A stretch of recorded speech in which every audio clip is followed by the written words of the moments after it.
Marvelous Chaps. Let's bring them in.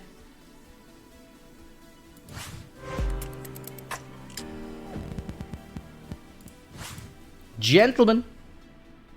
Hello, hello. What's going on, brother? What's happening? I'm up the top left today. This is strange. Big boy now. Yeah, what the fuck? The order has changed. Actually, I think when Drunky throws on his camera, it might change it around again. We'll see. Kyle, what's up? Yo, Alex, how are you, dude?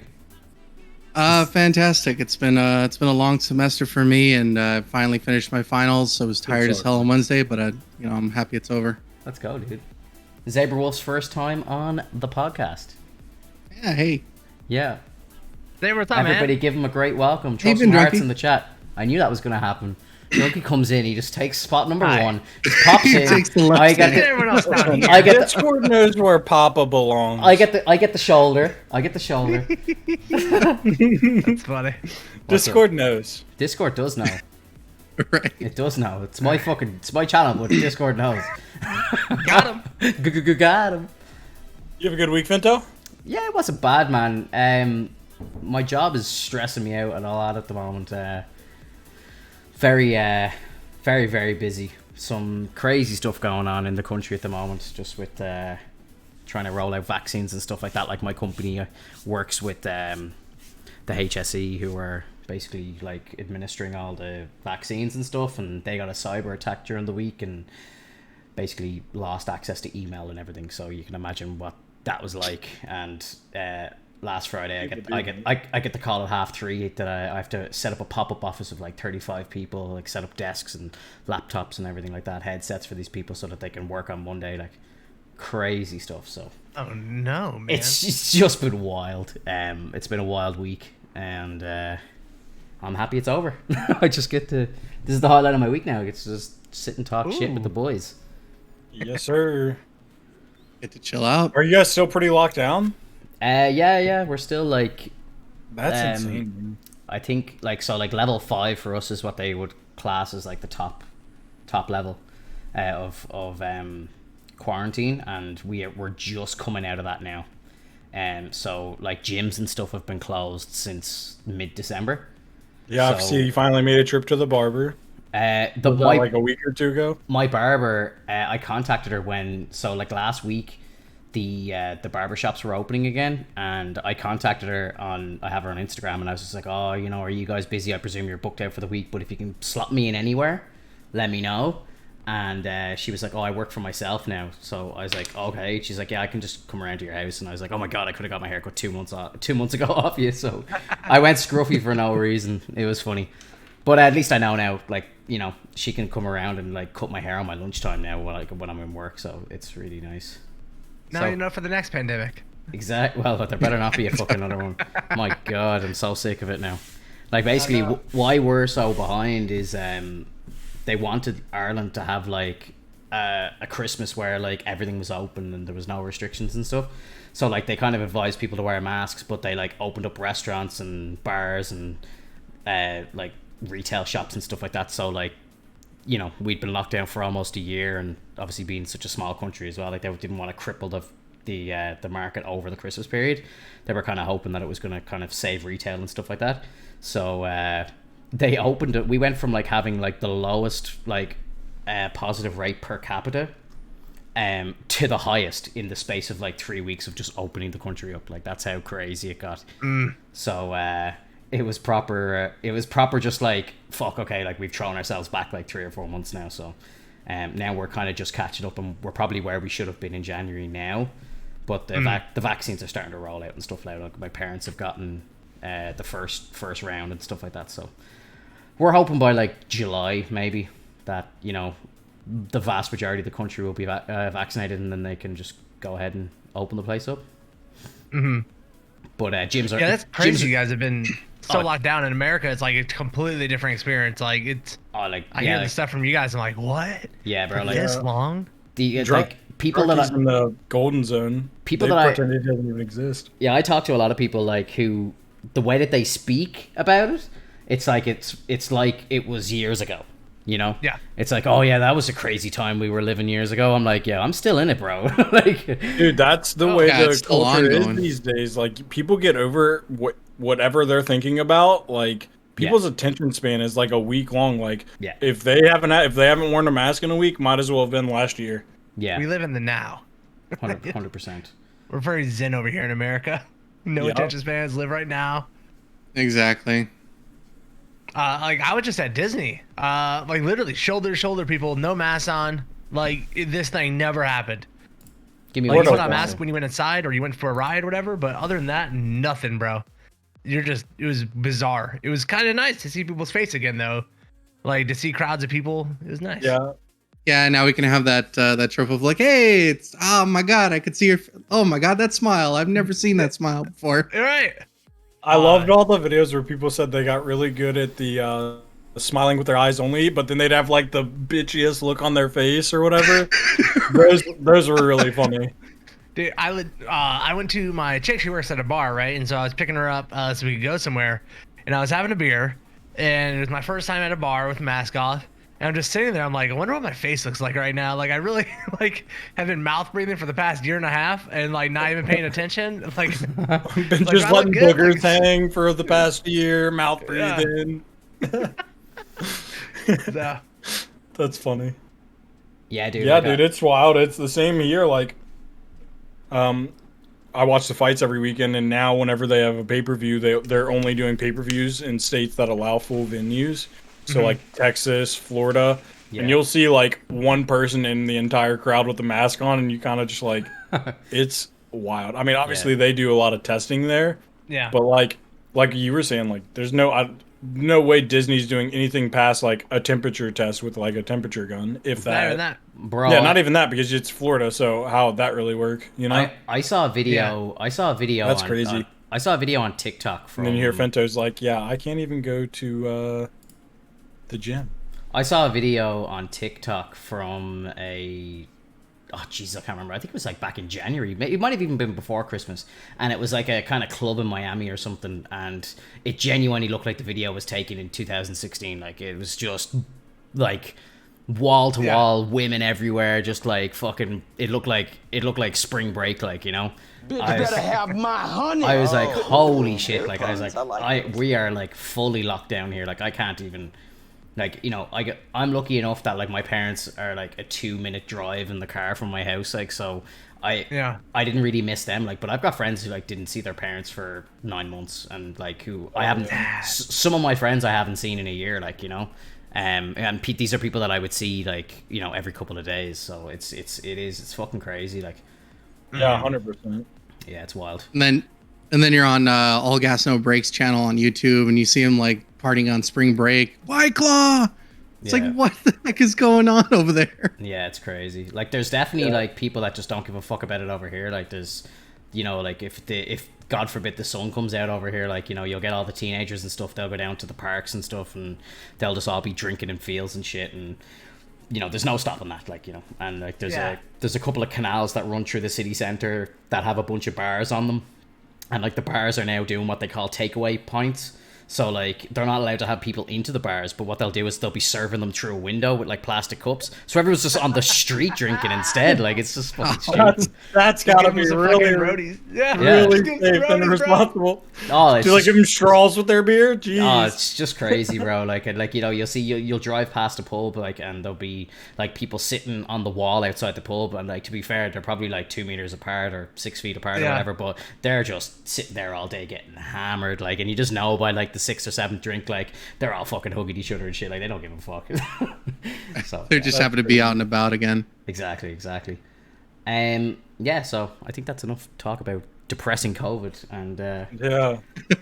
let's talk about Marvel. Hey, that's why we're here. Marvelous. Yes. Because we are marvelous. Any news in the Marvel universe this week? I've got I've actually gotten into a bit of a habit now. When I kind of hear something cool, I kind of jot it down just for us to kind of talk about. Not really Sorry, go on. Sorry, go on. I was gonna say, did you ever see that video that I sent you the link to? Did you ever I actually through that at all? I didn't get around to watching it though. But if you wanna summarize it for us, I'm very happy to listen. I don't know if you guys know who MatPat is. He does like film theory, game theory, and all that. He did a video for the Shang-Chi and the Ten Rings. Nice. Am I saying that right? Is that the right name? Shang-Chi, I think. Shang-Chi, yeah. And he was talking about how traditionally in the comics, the rings were always worn on the fingers, and like it's kind of like pretty much like the Infinity Stones with a couple extra like elements. Like there's a vortex, which is wind, a couple extra Captain Planet-y feel rings. And they've always been rings in the comic books, but in the toys in the trailer for this movie, they look like bangles. Yeah, they look like bangles. Yeah. Well, they said that they're probably still going to be rings, and Marvel's been trying to get a dragon on screen for years. So there's a dragon toy or something called like, this is a little spoilish or maybe, but there's like, this is like, if you go by like the toy line, it's called like the Timekeeper or something Keeper. And his theory is that the rings come from the dragon, so that's why they're bangles to like humans, because on the dragon toy, the dragon does show 10 fingers, so it would make sense for. It's like it's like alien tech though, right? That's what that was. Yeah. More than likely, like it's like a dragon alien race. It's like a shapeshifter. Apparently, the aliens can shapeshift or something is what I heard, and then they form like the kind of, they obviously when they come to Earth or something, they end up in Asia or whatever, so they take like the form of dragons and stuff like that.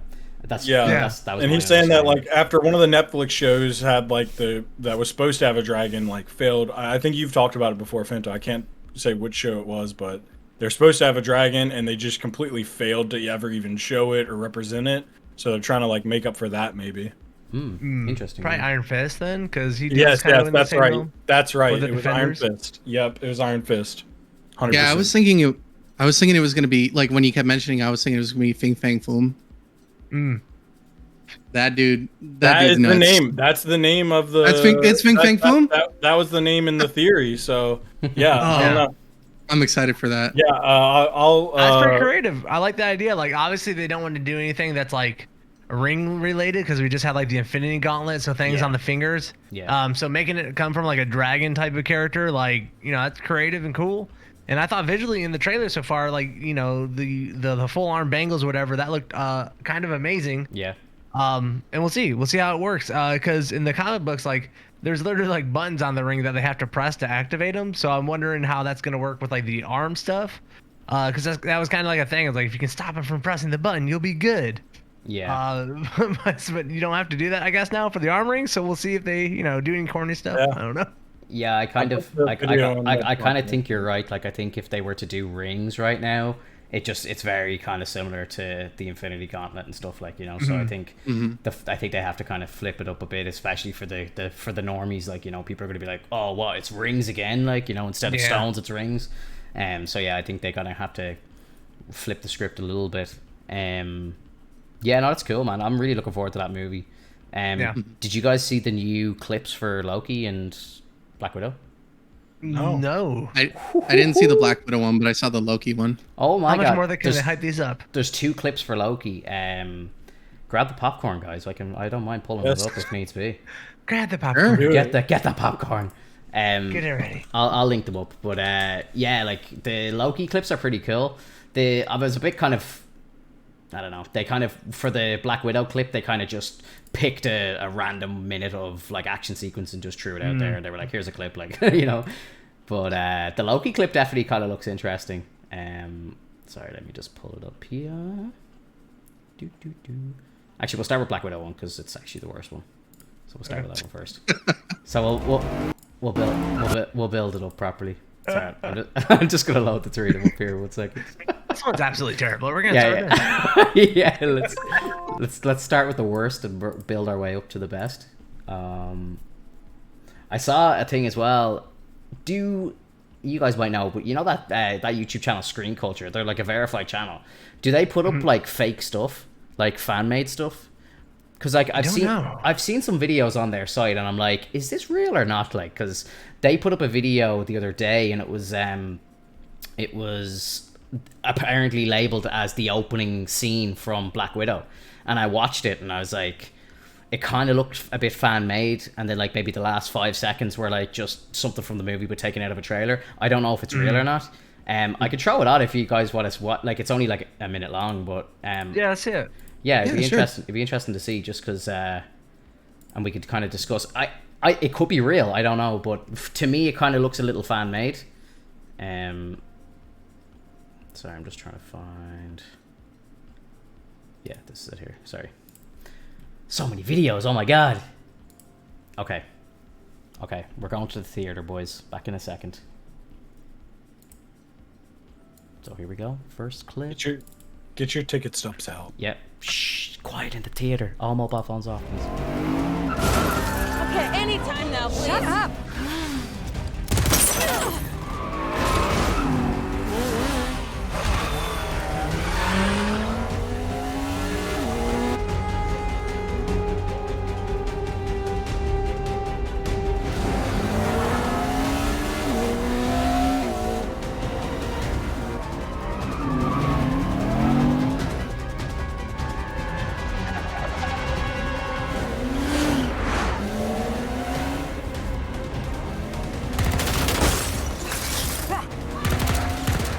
Okay, you got a plan, or shall I just stay duck and cover? My plan was to drive us away. Well, your plan sucks.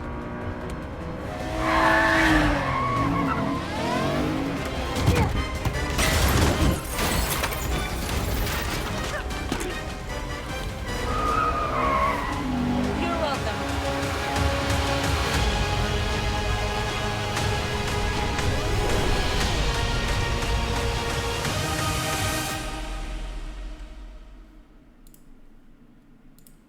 Thoughts? You said that's the worst one? You said that sucks? Well, not that it sucks. It's just a random like 1 minute of like action. Oh, I was gonna say that. Yeah. No, it's cool. It's cool. It's very well done. I thoroughly enjoyed that. That door kick into the motorcycle. Yes, sir. Give me some of was that. cool. I like your Ray Pugh. Or sorry, not Ray Pugh. What's her name? Florence Pugh. She's cool. I can't believe I'm still shocked she goes out with Zach Braff. He's like twice her age. It's crazy. It's wild. It's wild to me. Like it's wild. That's pretty good. She's obviously a big Scrubs fan. I know. She's screaming eagle. You know. Yeah, exactly. It wasn't the best, worst stuff in the world. I thought, like, once the door came off, that was pretty cool. When she ducked because of the bullets, that wasn't very, superhero-y. She just goes, should I just stay duck and cover? Yeah, it's Marvel. It's Marvel. Yeah. Okay. So let's keep it black. Keep it Black Widow for now. So this next scene is apparently the opening sequence. So let's see what you think. This is the one that you said might be fan made? I think it might be. I don't know. Oh, sorry. Hang on. Wrong thing's playing here. I am an amateur. Sorry, 1 second. Get over here. If we look to the answer as to why for so many years we achieved so much, prospered as no other people on earth, it was because here in this land we unleashed the energy and individual genius of man to a greater extent than has ever been done before. Freedom and the dignity of the individual have been more available and assured here than in any other place on earth. The price for this freedom at times has been high, but we have never been unwilling to pay that price. It kind of feels like it. Those who say that we're in a time when there are no heroes, we must realize that no arsenal or no weapon in the arsenals of the world is so formidable as the will and moral courage of free men and women. It is a weapon our adversaries in today's world do not have. It is a weapon that we as Americans do have. Let that be understood by those who practice terrorism and prey upon their neighbors. As for the enemies of freedom, those who are potential adversaries, they will be reminded that peace is the highest aspiration of the American people. We will negotiate for it, sacrifice for it. We will not surrender for it now or ever. We are Americans.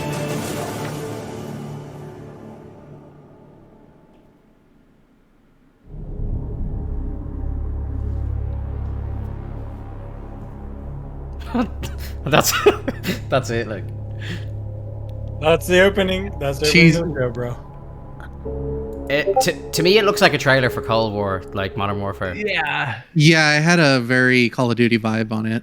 So much stock footage and like a presidential speech. Then That's- the audio wasn't even lined up when they showed him like talking. Yeah, I don't think Disney is gonna or Marvel and Disney is gonna front load the beginning of a film with a minute and a half of Ronald Reagan. Like he's a very you love him or hate him in this country, and I don't think they're gonna start a movie like that. You know, he's very divisive. So Like especially when they're releasing trailers like the one that we just watched with like all that awesome action. Yeah. And then on the same hand to have all this stock footage and like just a monologue from Ronald. Nah. Yeah. It's, what's the font they're using? Arial? Like it's like Arial, like yeah. with She turned it around. I don't know. Yeah, they can't get the real font because it's trademark, drunkie. That's what I was thinking. I'm like, this doesn't feel real. And then it's like like you see like literally 3 seconds of Scarlett Johansson's face, and that's like been taken from like the very first trailer, I believe. So I don't know. Yeah. Maybe it is real. Yeah. I don't know. I don't know. I just don't know what It's relevance just none of it felt 1980. very fluid. Yeah, No, I don't know what hoping- relevance 1983 has to it as well. Like maybe it's the start of her, or I think she was born around then. Maybe so. I don't know. Maybe it'll shoot and tell her like proper origin. Sorry. Is go it ahead. confirmed that we're gonna figure out what's going on in Budapest? Or was that... I believe that's where the movie's set. She goes home. Okay, good. She goes home, and like it's set on that side of the world, as far as I know. The whole movie. So. All right. Okay. I just can't wait to see Taskmaster. Yeah, Yeah, let's see this, that'd be Loki. cool. So there's 2 Loki clips. There's like a new Loki trailer, and then there's a clip which, I'll play the clip first, and then it go into like the last kind of trailer. The last trailer is really cool. So Okay. yeah, here we go. Yes, sir. Full screen, please. Yellow. Hello. Fuck you, YouTube. What are you doing?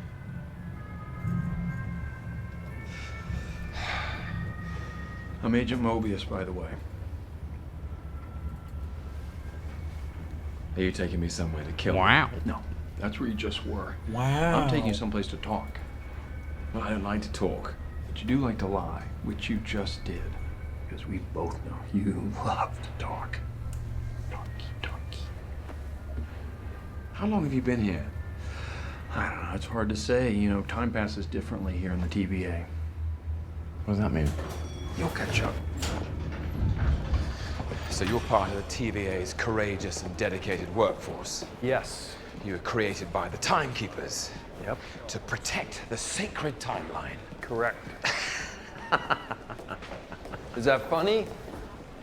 The idea that your little club decides the fate of trillions of people across all of existence at the behest of 3 space lizards, yes, it's funny.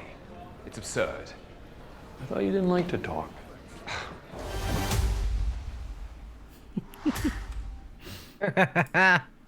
I think that was. I've got high hopes for this one, to be honest. Yeah. More Yeah, so. their chemistry is great. More so than Definitely. the other one. So yeah, here's the other clip. We'll just do this real quick, and then we can kind of just go back to talk. Yes, sir. Welcome to the Time Variance Authority. This is the best one. I'm Miss Minutes, and it's my job to catch you up before you stand trial for your crimes. So settle in. Now, hang on just a minute. And we'll get you in front of a judge in no time. Who actually believes this crap? Sir, I'm gonna see your ticket. No. Thanks for visiting the TVA. Don't hesitate to let us know how we're doing. What do you want from me? You put our timeline in chaos. I want you to help us fix it. What could possibly go wrong? Trusting Loki is not a good idea. Do I get a weapon? Gear up. Don't those feel good? Absolutely not. Original series streaming Wednesday, June 9th, only on Disney+. Yeah. Bro, That's a good looking trailer. That's cool. That's very cool. I'm hyped. Like it just looks like it's gonna be their baby, like for that show. Okay, sorry. Just while we were watching the trailer, I apologize for this, but I just got a raid from Brick Attack there, just who's a new member of the D team. So I gotta just shout out a bit of love for Brick. Thank you so much for the raid, dude. Sorry, the alert didn't What's go up, off Rick? there. We were in the cinema there watching a movie, so no phones. I hope you had a good stream, brother. I hope you had a good stream. Hang on, I just want to replay this while we're here. I don't think my alerts are working today. Scuffed streamer. Have we talked about how he's called Agent Mobius and like that's what Tony Stark solved the Mobius strip, whatever, like in game? Yeah. Interesting. That's kind of cool. And that was That's crazy that you put that together that quick, dude. Did you see as well? I was watching a kind of breakdown of that trailer, and they were saying that they think that maybe the TVA could be actually located inside the quantum realm. Because that's like the kind of the shots of the city and stuff kind of looks like the quantum realm. Sure. Which is kind of crazy. Mm-hmm. And time like moves slower down there, different. 100%, yeah. That's why he's like, in the trailer he's like, time moves different down here or whatever.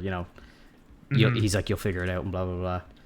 It seems like it has a great cast, man. Like the chemistry between Owen Wilson and Loki, Tom Hiddleston, seemed pretty fantastic. Yeah. The guard or whatever who like took the daggers away from yeah, her was yeah, like, yeah. Yeah. Like, I don't think so. Yeah, I don't know what her name is, but she was in that one show, Lovecraft Country on HBO. Yes. Oh, fantastic and like I show. absolutely loved her as an actress. So I'm like I see her and I'm like, let's go, man. It's a good cast.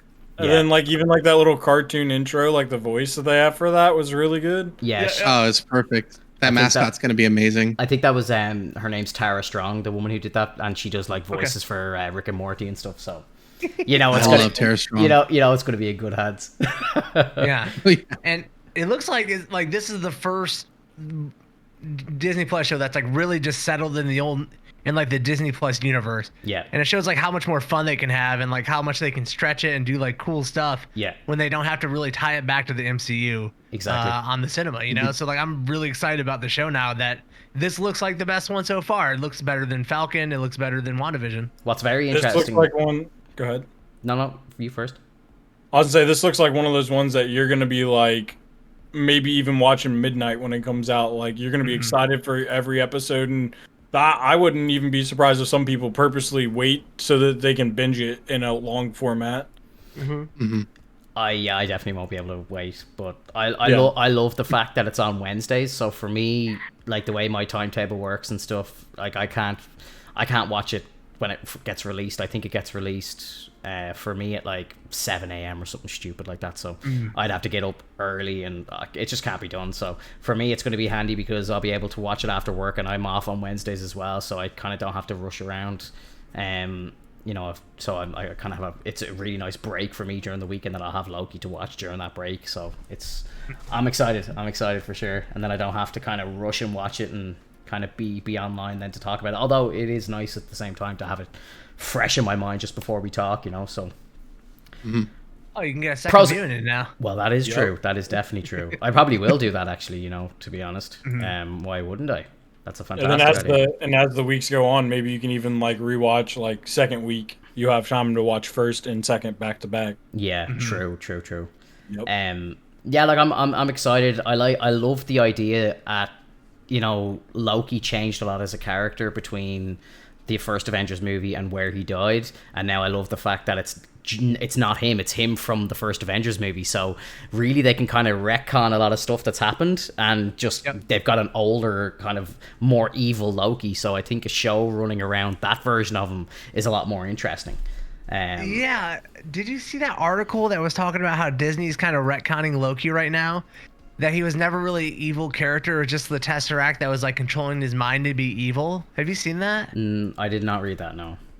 Oh, I saw that pop up in a few different places, and it's just awful. It's That just ruins awful him. that Disney does that. Yeah. I like the idea that he obviously had his time to kind of redeem himself, but now that's gone. So it's like now it's kind of he's a wild card again. So he could be evil, he could be not. Like literally, where this show is taking off, like where it's picking up from, he's just tried to take over the earth. Like that's where we're picking up. That's the Loki we have. So I think it's very much so going to be him trying to like work his way out of the TVA and kind of backstab them. And I think it's just going to be really good. I think there's going to be a lot of really good chemistry between him and Owen Wilson and stuff. I think it's going to be really good. I'm looking forward to it. Right.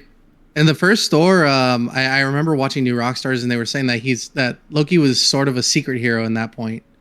You know, he was actually trying to redeem his quality or like his qualitative like things, his outlook on who he is and what he represents to, like, you know, Asgard, and you know, with him discovering his secret past and learning that, you know, the Frost Giants were not very kind to him, especially as a baby. He was already planning on like getting rid of that evil. Pretty nice. Yeah, it is. That's why, like, I hope they don't retcon anything where he's like not really evil and like the thing, because his journey he went on in the MCU is like one of the best stories. Yeah. That's just been inside the MCU. Like, it's been the best story as a side character and like a villain, and just the ongoing like thread throughout almost the entire MCU has been Loki. And it's no wonder that they're giving him his own show and had him kind of disappear in Endgame, because like he's such a strong character that he carries every movie that he's in like single-handedly. Do you think that they're trying to retcon the fact that he is, or was told that he is a frost giant from Thor 1? Because like they literally haven't. I had almost completely forgot about it until we watched the movie this week, and he even has like in the certain light where it starts to show the lines on his head and stuff, and it's like I completely forgot all about it because they never mentioned it again past that first movie. Yeah, he's never turned blue since. I don't think that they're trying to get rid of that part, but I just think that, you know, I think now, like, what they're doing now is like they're bringing it back to a point where he was at his most evil. Like, he was, you know, he was very much so working for Thanos and trying to take over the Earth. And then I think it's a really interesting take on it, because, you know, you're going back to like basically 9 years ago. Like, you're rewinding his character 9 years, and then now with the split in the timeline, it can really go anywhere. Like, from some of the rumors that I've been hearing of where the story's going to go, he's actually going to run into a bunch of different Lokis. So it's not going to be just one Loki. There's going to be a bunch. There's like a King Loki, there's a Lady Loki, there's like a timeline where it's like himself is a female and stuff. So it's going to be a fucking wild story. And then maybe it's like, this is their chance to revisit it. Exactly. So it's like, where does he end up at the end is the big question I want to ask.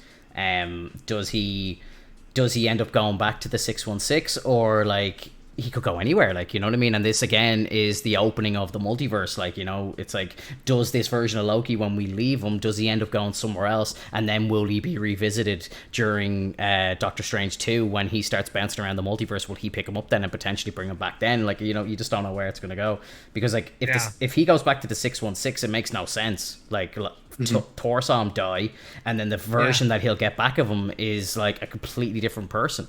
You know, he hasn't had those redeeming qualities. He hasn't tried to kill Thanos and die at the hand of Thanos and stuff.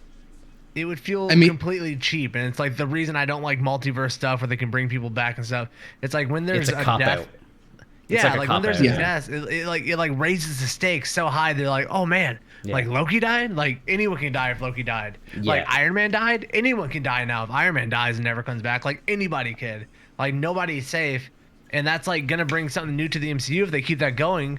And they don't bring people back. It's just like everything, even though they're going up a big guy and the heroes do win in the end, like there's a chance that people are just gone forever from the MCU, and that makes it kind of exciting and unknown, you know? Yeah, I mean, the Ancient One said before, though, that you have to restore the balance and everything has to go back the way it was. So, I mean, at the very least, Loki has to die. So I'm wondering if maybe he'll just pull a different Loki and just set him in there and be like, all right, you handle that, you die. It's like a contest. He visits all these Lokis, and whichever one he doesn't like the most is just gonna die for him. Like that. Yeah, you suck. It's an interesting take on it, right there. Yeah, it's like, we'll plop you in there to the end game storyline, and you just get choked out by Thanos there. You know, it's like, they'll be yeah, you're the scapegoat. Yeah, and really weird timeline stuff now that like there's 2 Tesseracts floating around. Like Loki steals one, Captain America has one they're supposed to take back to the right spot. Like, I don't know how deep they choose to explore this, so they just keep it kind of surface level, but it's just kind of weird because like, Loki threw off the timeline by doing that thing, but like, you know, the Avengers did too, and you know, why don't they just have Loki go and put the Tesseract back when he got it, and like, we're good to go. That's it. I think what's actually happening there is Chris Evans is apparently penciled on to come back, and according to insiders, he's going to be appearing in Doctor Strange 2 as more than one character, apparently. What? Yeah. Wow. Oh, no. So he'll be Steve Rogers, and then he might be like a different version of Captain America. Maybe that's not Steve Rogers or some shit, or like he'll be Iron Man or something. Flaming torch, bro. Yeah. I love that. I like it. I love that. He's a new character just called America's ass. Yeah. I actually like if like say Strange went back to the Fox version of Fantastic Four and he was the Human Torch. I'd love that, bro. Like I like the tip of the hat to the old school. Like I have no problem with them doing shit like that, especially when it's in kind of loopy land when they can kind of do whatever they want. I think that shit really that for me that stuff really works. Like, you know, I just think it's just like, oh my god, I can't believe we're here. It's like, you know, Michael Keaton coming back in the Flash movie. Like, it's just like, what? It's like, yeah, that's wild. Burton's Batman. You're like, what the fuck? This is actually happening.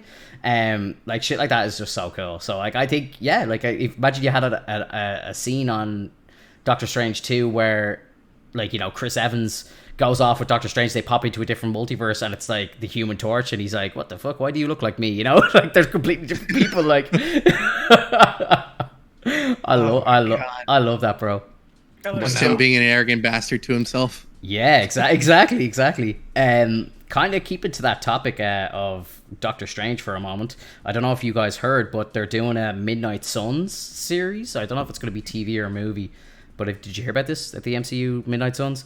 So basically, it's it's kind of like Justice League Dark. Like, you know the way that Justice League have Justice League Dark? They have like, basically there's a division of the Justice League that deal with like supernatural shit and magic and all the dark stuff. So the MCU are doing it, but they're bringing in Ghost Rider, Moon Knight, Wanda, Strange, and Blade as well. So that's going to be probably, I don't know if it's going to be a movie. I'd say it'll be a Disney Plus series.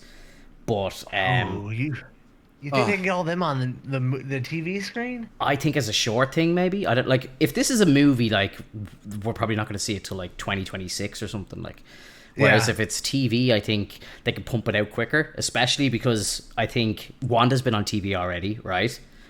Moon Knight's going to have his own TV show as well.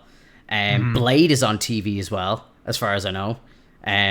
I don't know if that's going to be a movie or if it's going to be TV. You see, what I think is going to be really weird going down into like deep into Phase 4 is that you're going to actually, it's going to cross a lot easier and a lot better.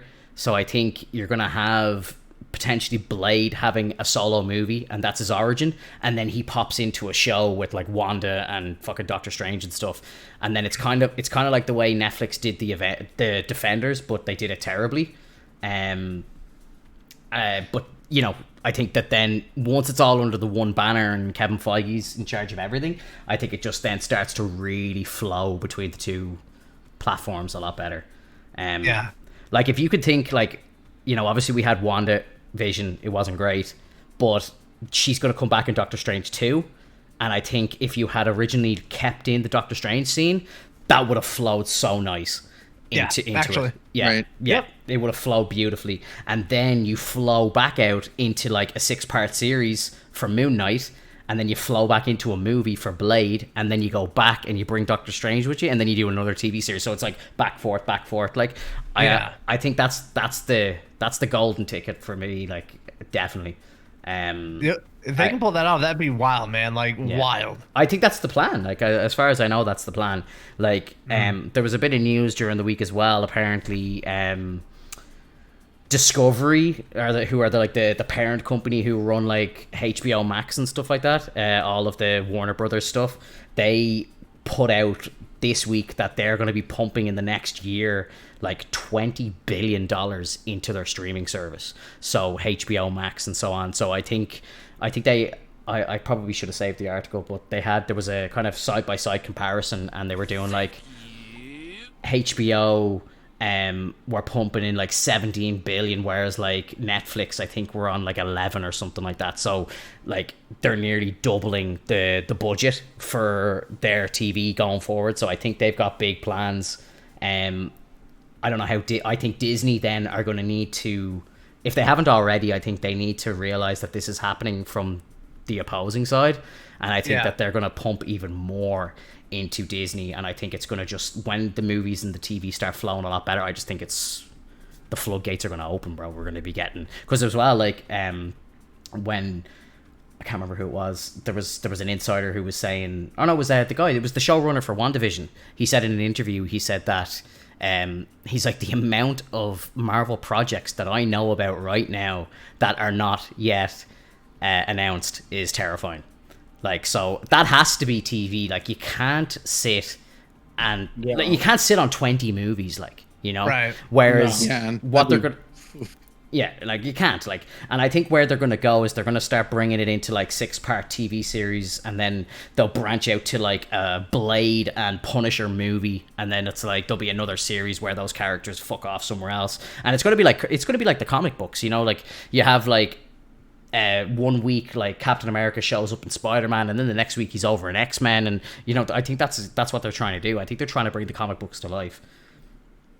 I mean, that'd be absolutely wild if they could. That's gonna take a lot of money, and I know they Kevin Feige already said, like, dude, like, we got like the next 15 years like planned out, like planned out and like locked in.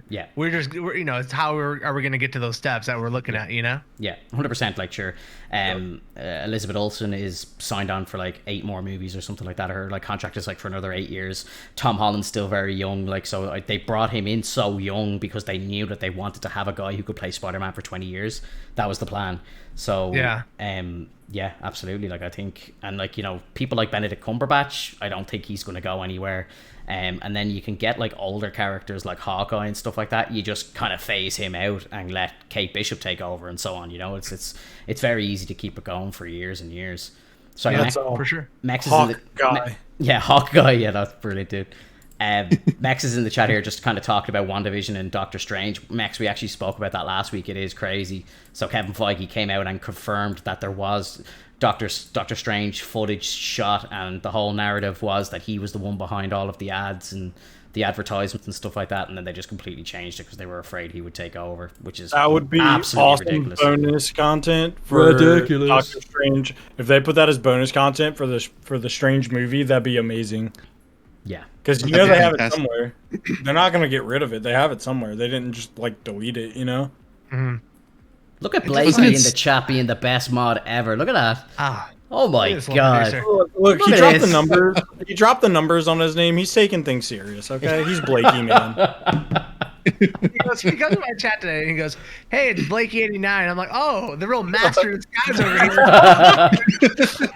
I'm glad I didn't have to hire a private investigator to get to the bottom of this one. My leg, man. Just like dying about that, bro. But imagine, right? Let's say Blakey89 pops in 5 minutes later, going, "Who the fuck is this guy?" That'd be cool. The multiverse, bro. He's already in the multiverse. Yeah. Hell yeah, dude. Hell yeah. Oh man. So yeah, I'm hoping it goes the way you said, Finto, where they try to bring it to where the comics are to life, where everyone is just cameoing with everyone, and it's like, and it's not where we were sitting here for weeks like, why are we in New York for this entire show and Spider-Man hasn't said what's up, you know? We won't be doing that in the future, hopefully. Yeah. Well, apparently, like, you know the way they kind of, in the comics, they do like a crossover event and it's gigantic. So like they'll do like Iron Man and Captain America, or they do it in DC all the time. They'll do like Superman and Batman, or like they'll do the Flash and fucking Green Arrow or something like that, like where it's these big like massive titles, they come together for like a 6-part run, and then like, you know, they just disperse and it's back to normal. That's what they're planning to do. That's what they want to do. That's what a lot of these secret projects that they haven't announced yet are. It's a lot of like team up movies and team up TV, and like there has to be like 100%, just with the fact that they've brought back like Jessica Jones out of Netflix, they brought Daredevil from Netflix, they brought Punisher. Like Kevin Feige has to be thinking like, I'll redo the Defenders and I'll do it right. Like that has to be one of his ideas. He's definitely going to do like a Jessica Jones and Luke Cage, probably, you know, where I believe that they, in the comics now, again, I'm kind of going off what other people have said here. I haven't delved too deep into the Marvel lore, but apparently they get married and have a kid in the comics, which could be a cool story for them to kind of go down, maybe, which kind of they've kind of confirmed that the Netflix universe is a separate universe to the 616, so they can kind of do whatever they want there, which is kind of cool because they kind of get to just retcon whatever they want from Netflix. But a lot of the stuff in Netflix worked. Like, you know, don't touch Kingpin, he was perfect. Like, Matt Murdock was amazing. Punisher, I know Drunky, you have a preferred Punisher, but like, I love Punisher. Like, I think he was great. I thought Drunky's preferred. It's just the idea that he's the definitive Frank Castle. I disagree. Yeah, I don't think that we've seen a definitive Frank Castle yet. I think we've seen a lot of really good ones, and like everyone's like, you got to bring it back, and it's like I disagree. I think you can replace him and be fine. Like, he's a very he's a very loud anti-hero, where Punisher's like very fucking cool and like this guy just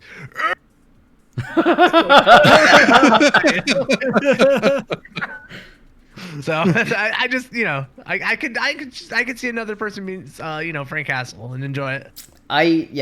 For me, I think he really worked, and I just love that they're kind of keeping a few of these characters from Netflix, because like those Netflix shows are just incredible. Like, I only went back recently and watched Daredevil again, and it's just so good.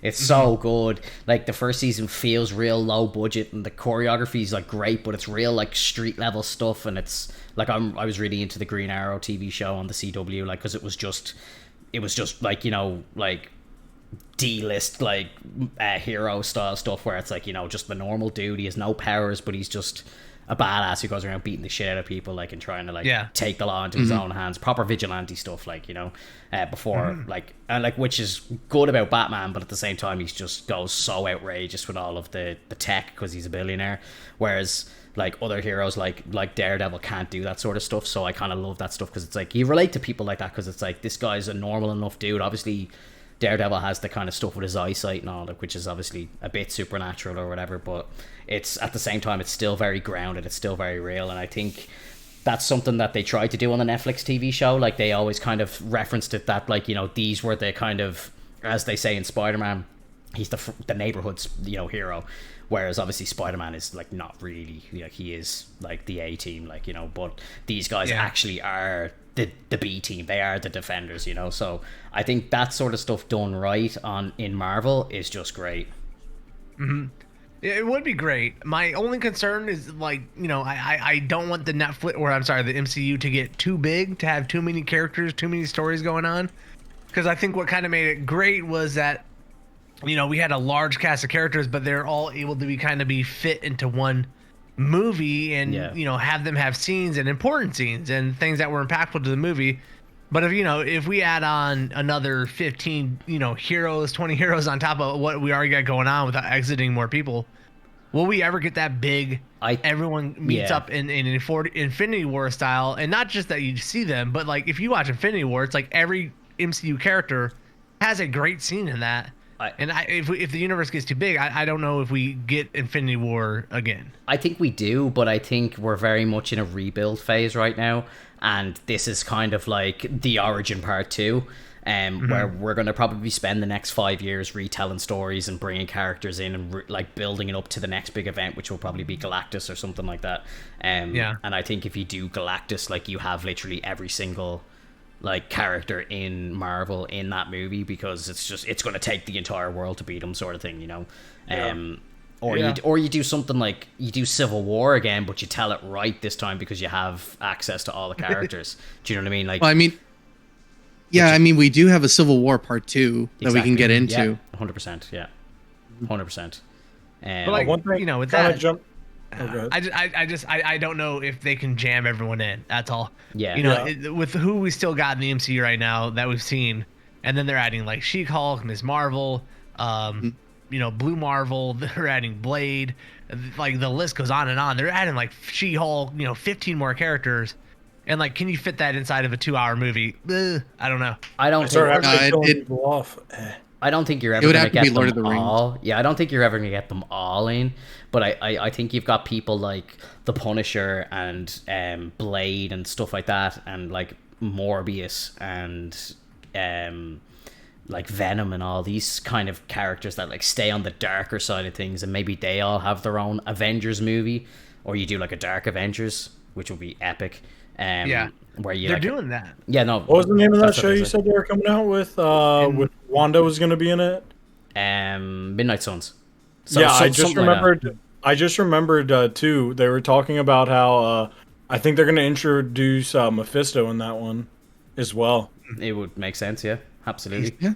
Yeah. Well, what I'm talking about, I don't know what they call it. It's not Midnight Suns, but in What If, What If's entire storyline is supposed to be about pulling together an alternate universe Avengers, where it's like, Captain Britain or whatever, like she's the leader of it, and then they just have different people in there.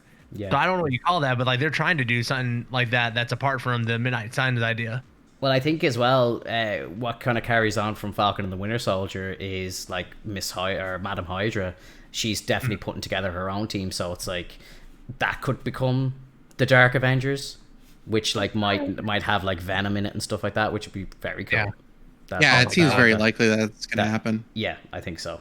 Because like, what's the point of doing US Agent and all that sort of thing if you don't have, him pop back up, and then you've got like Venom, so like you've got the Captain America, you've got the Spider-Man, and then you bring in Taskmaster as the Hawkeye and stuff like, you know what I mean? Like, it's very, there's always the yin yang thing with all the comic books, and I think it's very simple to just pick all your heroes and then you just kind of throw the anti version of them in, and boom, there you go, you've got the Dark Avengers. Like, it's so easily done.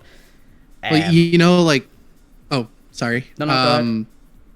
So, for the Avengers, I believe they were supposed to bring A-Bomb back, and I was thinking, like, if they do a Dark Avengers, if they don't have enough of a crew, maybe they can add him, and that would be their version of Hulk.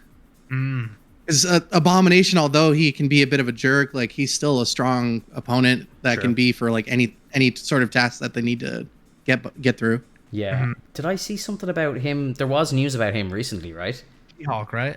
Was it She-Hulk? Yes, yeah, you're right. He's actually cast in She-Hulk, like the guy from. That's gonna be amazing. The guy from Incredible Hulk, like from the Edward Norton movie. Apparently, they're bringing him back.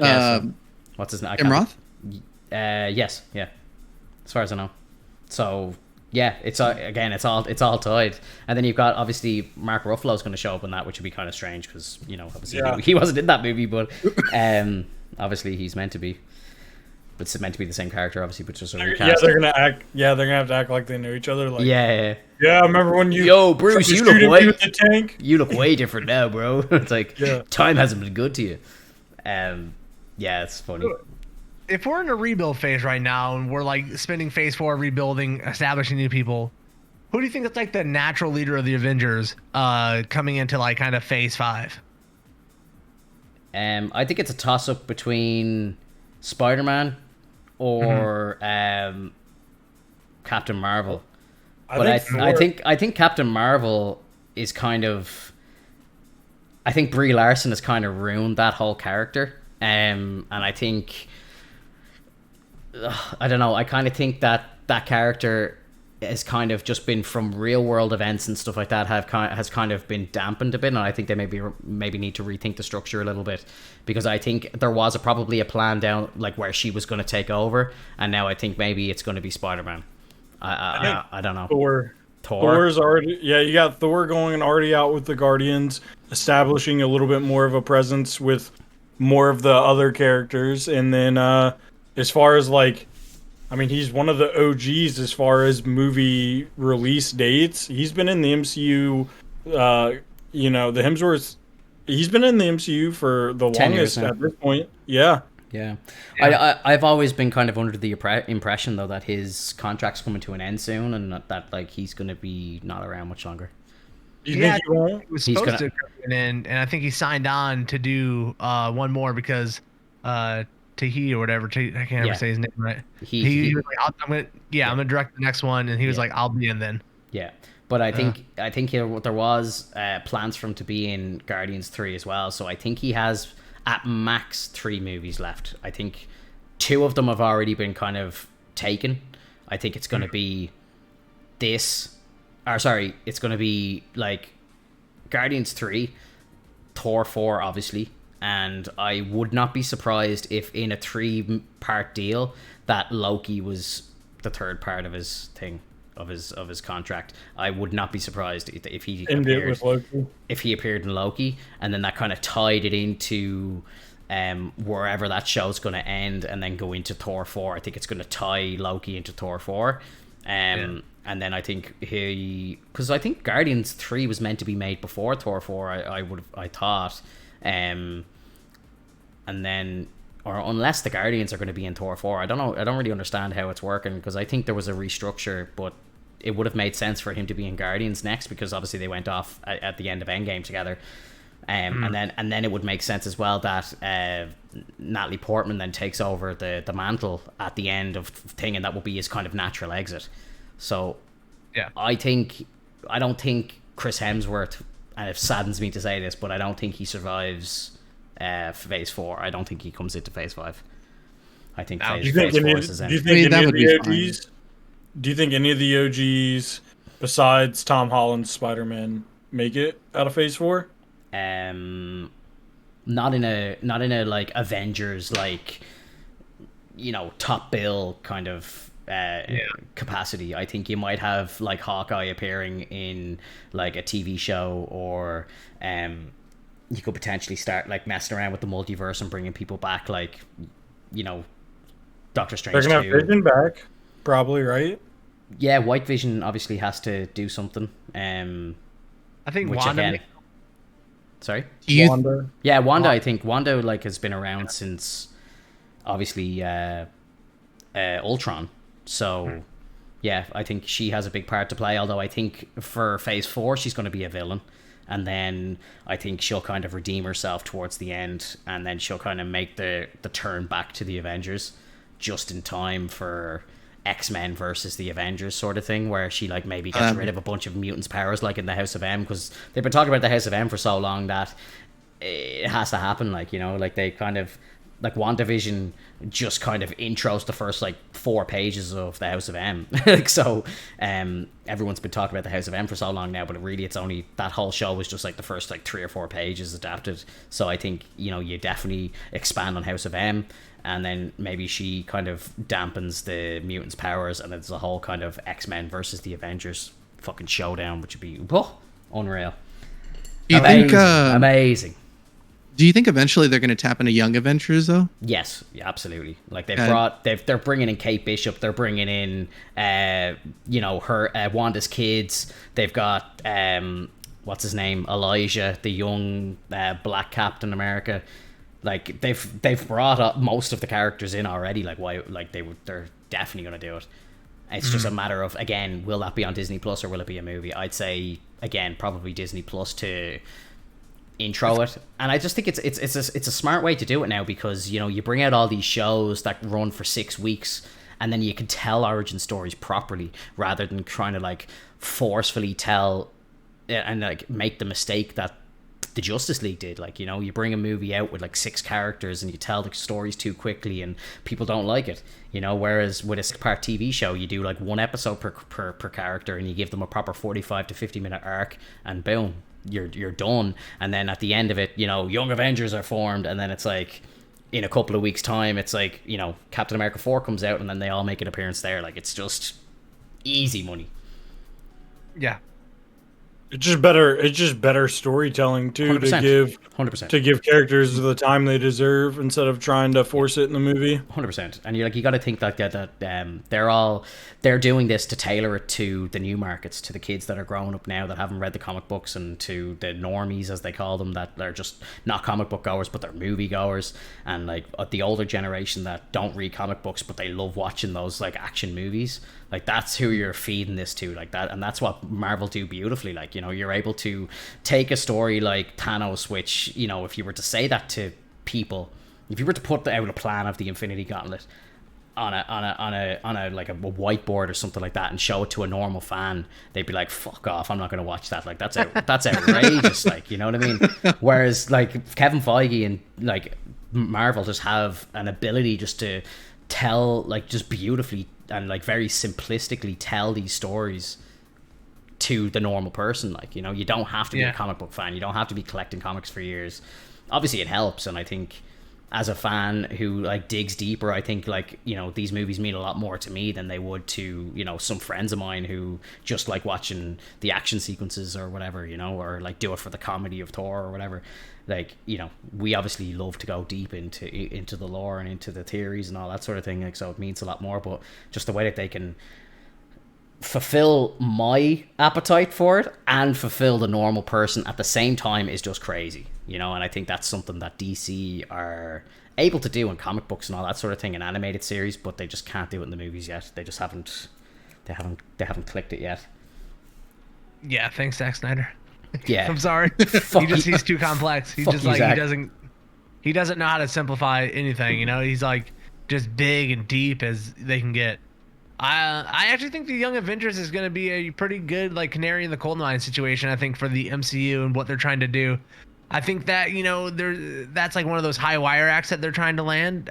If they can pull all this stuff together from all these different little shows and then have a show that works out of it. You know, we are introduced to all these characters separately, as little side characters, and then is the franchise strong enough to carry like a kind of Young Avengers, a kids oriented show where I know everything's kind of made for kids, but this one like specifically, it's like the CW of the MCU is what the Young Avengers really feels like to me.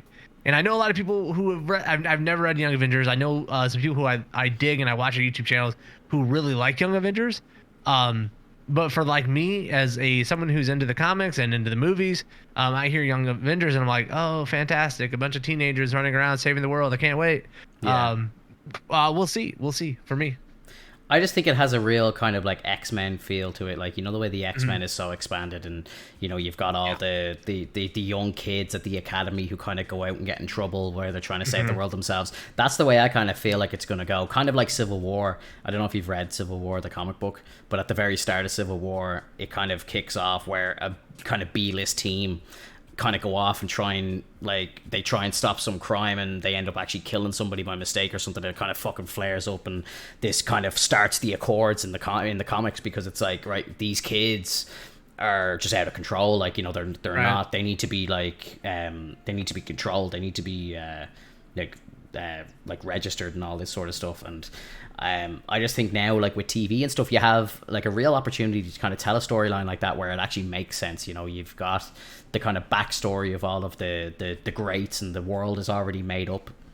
Now you've got these young kids coming in, a few of them with big egos, who think that, like, you know, I'll make the Avengers, I'm going to be an Avenger, you know, and then, like, you know, something crazy happens, and then like the big boys have to step in and, you know, solve something. Like, it's kind of like Iron Man with Spider-Man in the first movie, you know, it's like where he comes and saves the day. But, you know, you just have like some really cool opportunities to do stuff like that. Like, you know, you get Bruce Banner could come in during like She-Hulk and, you know, help her out as she's kind of building her way up and stuff like that. Like, so you kind of got the master apprentice kind of relationships for a lot of these characters. And then, like, once those characters like start redeeming themselves, then you kind of start to fall in love with them, and then it's like, boom, big movie event with a couple of the originals, and then maybe you start kind of phasing the originals out, and then it's like, you know, we've been used to the new guys for 2 or 3 years now, and then it's like, right, then, you know, it's the new class, you know. Do you think we finally reached a point where we can actually age our heroes? Like, as far as like the Young Avengers, like when we get to that point of Young Avengers, do you think we'll be able to age them over time, and eventually they will be their own separate entity? They're no longer the Young Avengers. Yeah. There may be like a second chapter. Yeah, it's kind of like the way DC did it with Teen Titans. And then Teen Titans grew up and they became the Titans, and then there's a new Teen Titans. So I think, like, definitely, I think that's the way they do it. Like, you know, it's like in DC when Robin becomes Nightwing, you know, like Robin is always Robin. He starts the Teen Titans, they go off and they kind of make their own names for themselves. They kind of grow up a bit, then they kind of take on their own mantles, like he becomes Nightwing and then he becomes his own hero. 100% I see, like, Robin. Yeah, and then they get another Robin in, and then they start Teen Titans too, like, you know, and there's a even younger team. Easily you could see that happening. Like, you know, you get Miles Morales is a great example. Like, you know, you bring him in, he joins the team, he's kind of like Kid Flash for DC, and, you know, then he kind of learns the ropes where he has Tom Holland as a mentor, and then, you know, in 10 years, like, Tom Holland is, like, you know, in his 30s, and they don't want to see that anymore. Then they just bring in a young Miles. He kind of goes in, gets like the kind of into the Spider-Verse treatment, but then goes off, joins the Young Avengers, and then they kind of spread out, and then you've got a new Captain America again, and a new Spider-Man, and so on. You've got Kate Bishop, she's the new Archer, and you got She-Hulk and whoever the hell else.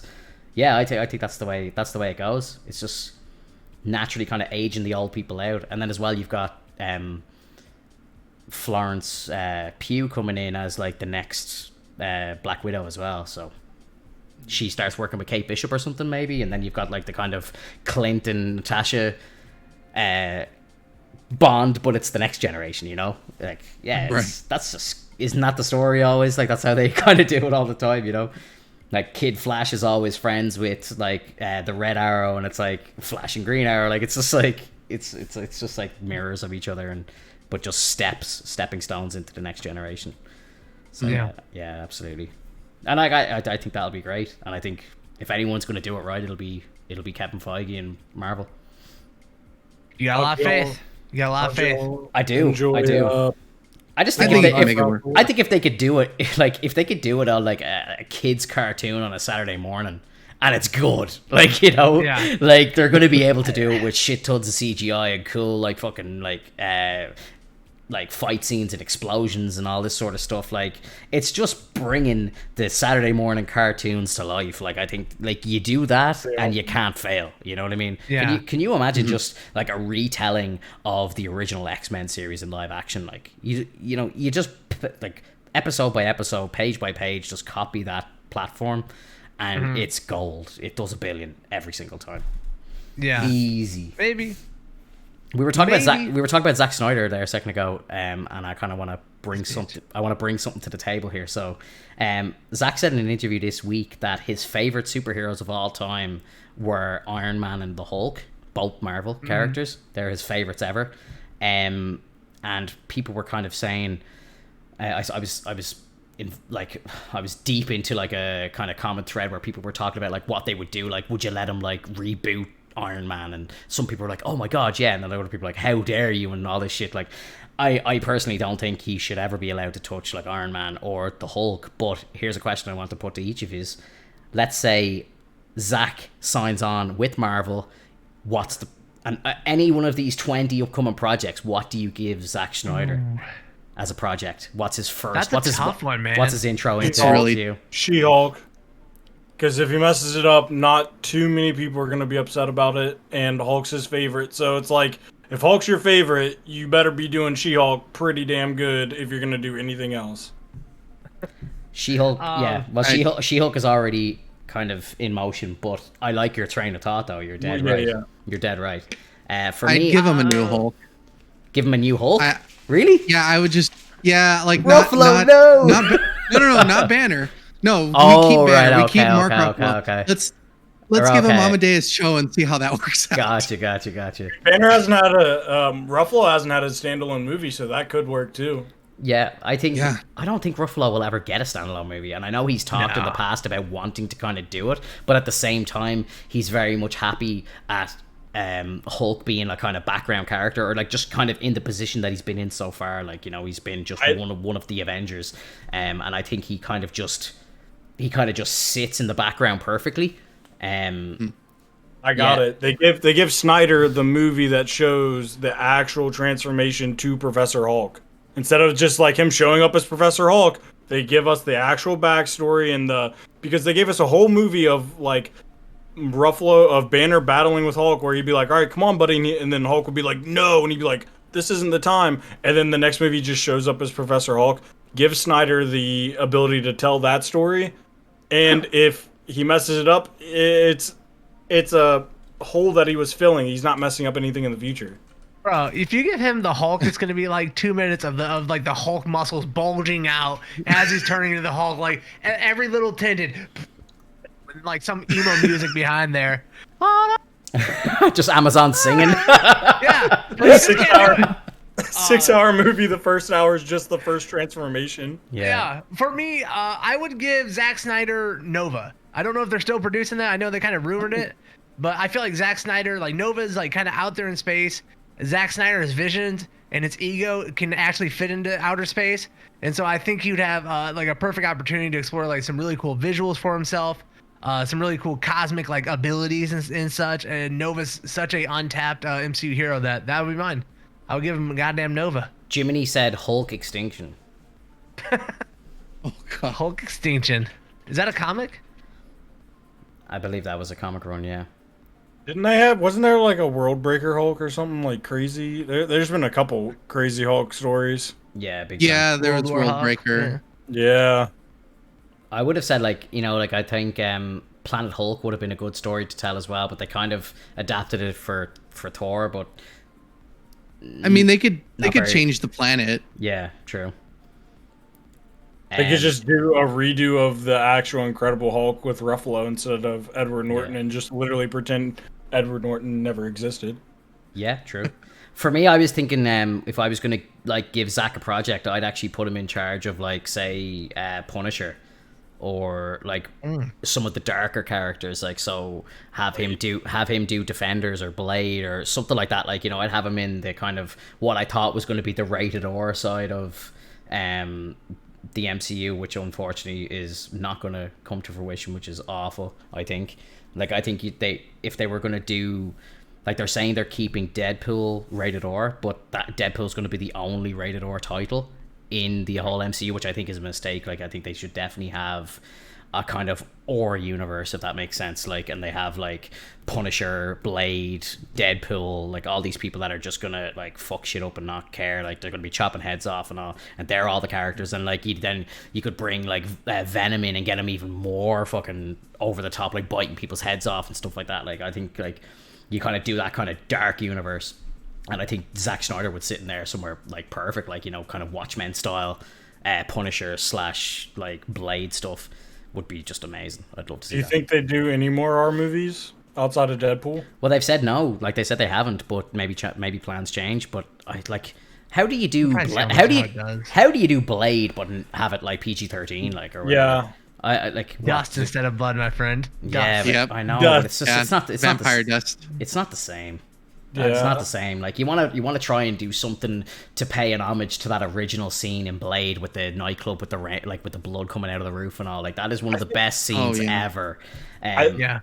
And like I would love to like Easter egg that somehow in the new movie. Like do it in a different way, but kind of just like tip the hat to the original. And like I just don't think it's the same. I think we need to pretend like kids don't watch rated R movies. I think rated R movies, there's a place for them, especially 100%. in the MCU. And look at Deadpool. Yeah, like Deadpool is a perfect like, example.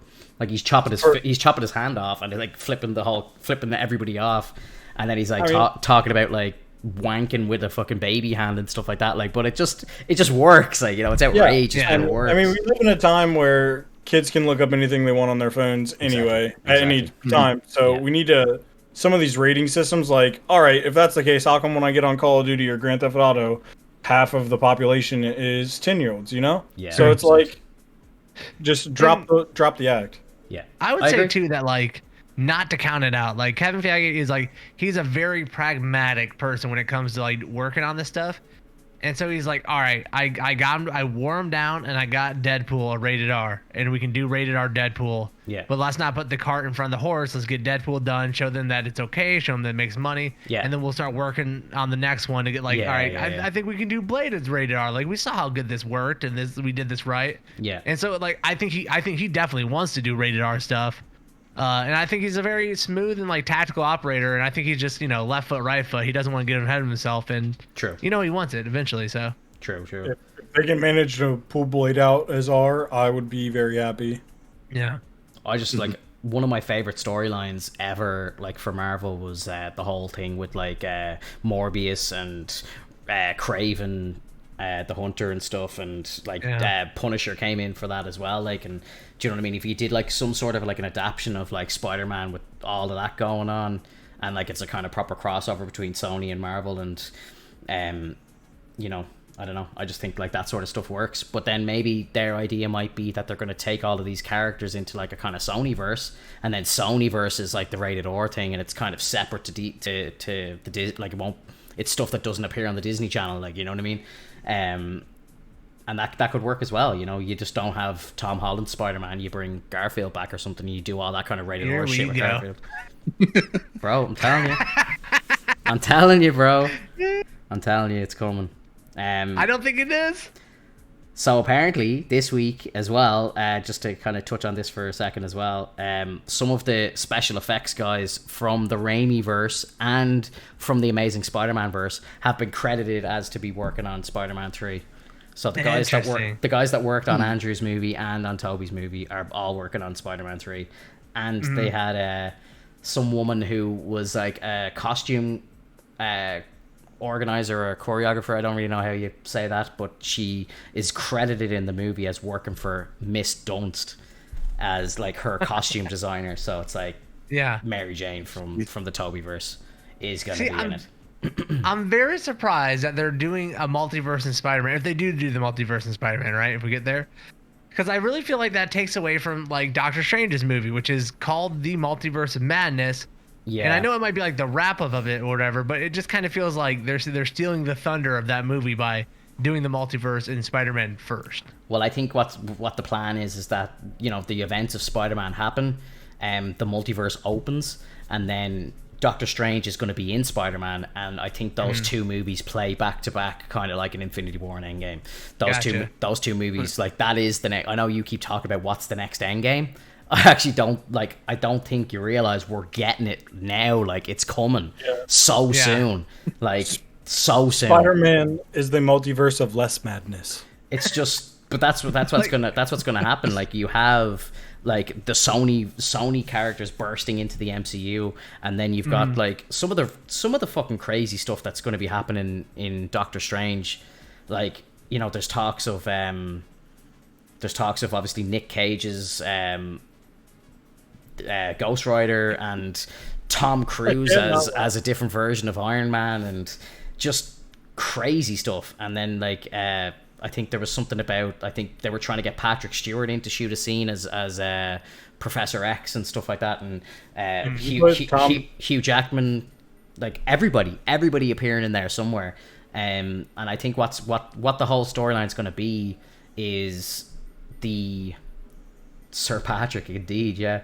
So what the story is going to be is that they're going to have Willem Dafoe shows up in Spider-Man 3, and then it kind of kicks off as a kind of Sinister Six plot line, and then the other Spider-Men come in, and then rumor has it is that at the end of Spider-Man 3, these people are going to actually be hanging around in the MCU for a bit. So as Doctor Strange 2 starts, you've still got Toby and Andrew in the 616, and then basically Spider-Man like into the multiverse or into the Spider-Verse, whatever you want to call it, is just continued straight on into Multiverse of Madness. And then whatever happens at the end of that fixes it, restores the timeline, but then I think there's going to be permanent kind of rejigs or fixtures to the entire universe, and there could be like a gateway open that like maybe Tom Holland bounces back and forth, because they've always talked about Spider-Man being a character in the universe that can bounce between Sony and Marvel. Now, I don't know if that's kind of code. I think what a lot of people are saying, and it makes a lot of sense, is that they're not talking about Tom Holland, they're talking about the character. So they're talking about Venom 3 having Spider-Man in it, but it's not Tom Holland. It's Spider-Man, but it's not actually the 616 Spider-Man. It's Andrew or Toby or whatever. And I just think that's fucking incredible. Like, to me, that works on so many levels, like, because obviously you've got, you know, you do the whole Man and Web thing in Spider-Man 4, and like, you know, you do like the Secret Wars where Spider-Man like built up his own army to stop like the team of villains, like with Doctor Doom and stuff like that. Like, all that, like by the time that these movies come around, all that's ready for the taking, because you've got the reboot of Fantastic Four by then, you've got X-Men by then, so you can bring Wolverine in and have him on a team with Spider-Man and Captain America. You just pick whatever Captain America's here at the moment, and it's just wild. It's wild to think it, like, and again, it brings it back to my point that like all you got to do is just take these stories straight from the cartoons or straight off the comic book pages and just put them into the movies, and they are straight billion-dollar films every single time. It's robbery. It's simple money making. Like, it's just so easy. It's crazy. You said Tom Cruise in an Iron Man suit, and I blacked out after that. Bro, he was so close to getting the casting. So what they're talking about is that in the Multiverse of Madness, they do a universe where he got the role. It's so good, bro. It's so fucking good. Like, and then that's them poking fun at real life. It's tapping on the fourth wall. You've got Deadpool coming in, like, so there's going to be fourth wall taps all over the place going forward. Like, it's such a fun time. Like, if Multiverse of Madness, this is supposed to be like kind of like Avengers 1, right? Like, do you think we get Shang-Chi and Captain Marvel showing up in this, and like the Eternals? I don't know about Captain Marvel because I think that she has her own plans. I think, you know, Rambo going up to space, and I think maybe, you know, that storyline is going to take place maybe at the same time, but not on Earth. So then I think, you know, I think all of those characters are going to be gone. They're not going to be on Earth. And then I think they come back to Earth for like a Galactus event or something like that. You know, that makes sense. Yeah. Something that ripples across the entire universe. And that's where you bring back the Guardians as well. I think characters like the Guardians and, you know, the Marvels and stuff like that, all of them, I think they all leave Earth because Earth is just packed right now with like so many fucking movies and characters and stuff, because you got to remember, you're bringing in X-Men, you're bringing in Fantastic Four, so it's already packed, and we already know that there's so much more to come. Like, so I think you have a bunch of like off-planet storylines and characters and movies and TV shows, and then I think you bring it all back to Earth for Endgame 2, like, you know, where it's Galactus or it's Kang or something like that. There's a lot of Kang's getting thrown around a lot right now as a potential. I think they're saying that the Ant-Man 3 I think might be a Kang story, which would be very interesting. Yeah, he got cast in that, didn't he? Yeah. So, and like, you know, that brings in like the Fantastic Four there, of course. Yep. But I think like that's kind of like what I was talking about. Like, if they don't really have like a centerpiece like the Avengers 1, Avengers 2, going into like the Avengers Infinity War, I feel like we're gonna miss that, man. I really think it's gonna hurt the franchise overall if there's not that anchor movie line throughout it. And like, I think it gets too big, and I think what they start to do is like split it up, right? Yeah. Where it's like, you know, you said there's gonna be like the Midnight Sun and those guys get together, and then you're gonna have like Captain Marvel and her little group gets together. I just think I'm gonna be nostalgic and miss the days where it's like we all got together for like the Avengers movie. Like, these are like, you know, Iron Man, Thor, and Captain America, right? And then, or Hulk too, and then, you know, the side characters that are in the backgrounds of those get together to have one big team up. I think they're getting so big that we're gonna lose that, and it's getting so crazy we're gonna lose that. And it might be better. Like, it might be better having a bunch of different like meet up things together. I think it's better. But it just seems crazy. I think it's better in some, like, obviously you love to see the big epic events, but at the same time, there was like, even in Endgame, if you think about it, there's like so many characters that were just pushed to the back, even in that movie, like, you know, like Drax and stuff, for example. I think you see him for like 1.4 seconds in that last fight. Yeah, he just shows up and has his daggers in his hand, and that's it. You don't see him again. That's it. It's over. Like, so part of me loves to see the big epic battle, but at the same time, is there a point in a lot of them being there? Probably not. Like, you know, whereas I think if they have, you know, the Defenders, they have their arc, and then you've got the Marvels have their arc, and then Young Avengers and you know, X-Men and Fantastic Four, you bring all of these people, they all have these big like fucking epic storylines either on Disney or in the cinemas or both, and then they kind of just start crossing over for different events, and then you have the one big event like Galactus, like, and then I think that's just that's probably but like, you got to think like Endgame was 10 years in the making or 11 years in the making. So I think what you do, we could potentially be waiting another 10 years for the next big one, like, you know, like that. I wouldn't be surprised. And you bring up Endgame, and I'm talking about like Endgame was like that a crazy movie at the very end with every little tiny character that's ever been there. That's why it was so jam packed, and that's kind of my point. But like, if we get back to like an Infinity War situation, it's like we'll never have an Infinity War movie, which is the best movie in the MCU in my opinion, because every hero that they introduced had like a great scene in it. Yeah. You know, every little team had a great scene in it where it's like, you know, Drax shows up for 30 seconds in Endgame, but he plays a pretty, you know, decent part in Infinity Wars, and we get his character, he has speaking parts. And that's what I like, you know, if the MCU gets too big, we're not going to have like an Infinity War movie, which just is like almost a perfectly balanced movie of action, of getting all those characters in.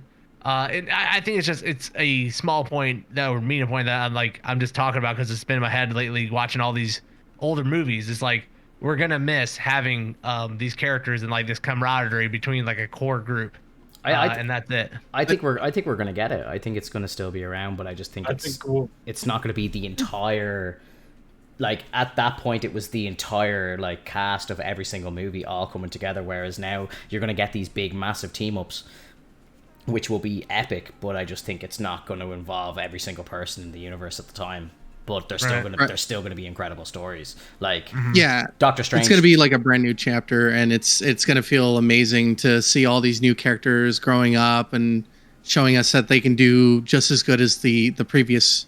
And to have that big moment, just like an Endgame, it was like way too much. But I mean, it was that nostalgic feeling of like, man, I remember seeing all these characters from previous movies, even if they showed up in the background or something. Like Howard the Duck was in that part in Endgame. you could barely see him, but if you saw him, you were like, oh man, they at least threw him in there. Yeah, I think we're gonna be so spoiled with content that while we may miss some of the older days, we're just gonna have so much content that's gonna be out and then ahead of us. It's gonna be hard to be like to want more. I think like, you know, with where it's going, I think there's gonna like your head's gonna explode with all of this new content that you're not gonna think about it anymore. Like it's kind of like, you know, the way the first Avengers movie was like at the time, like in 2012, it was just incredible. It was like, whoa, oh my god, like Iron Man is fighting beside Captain America.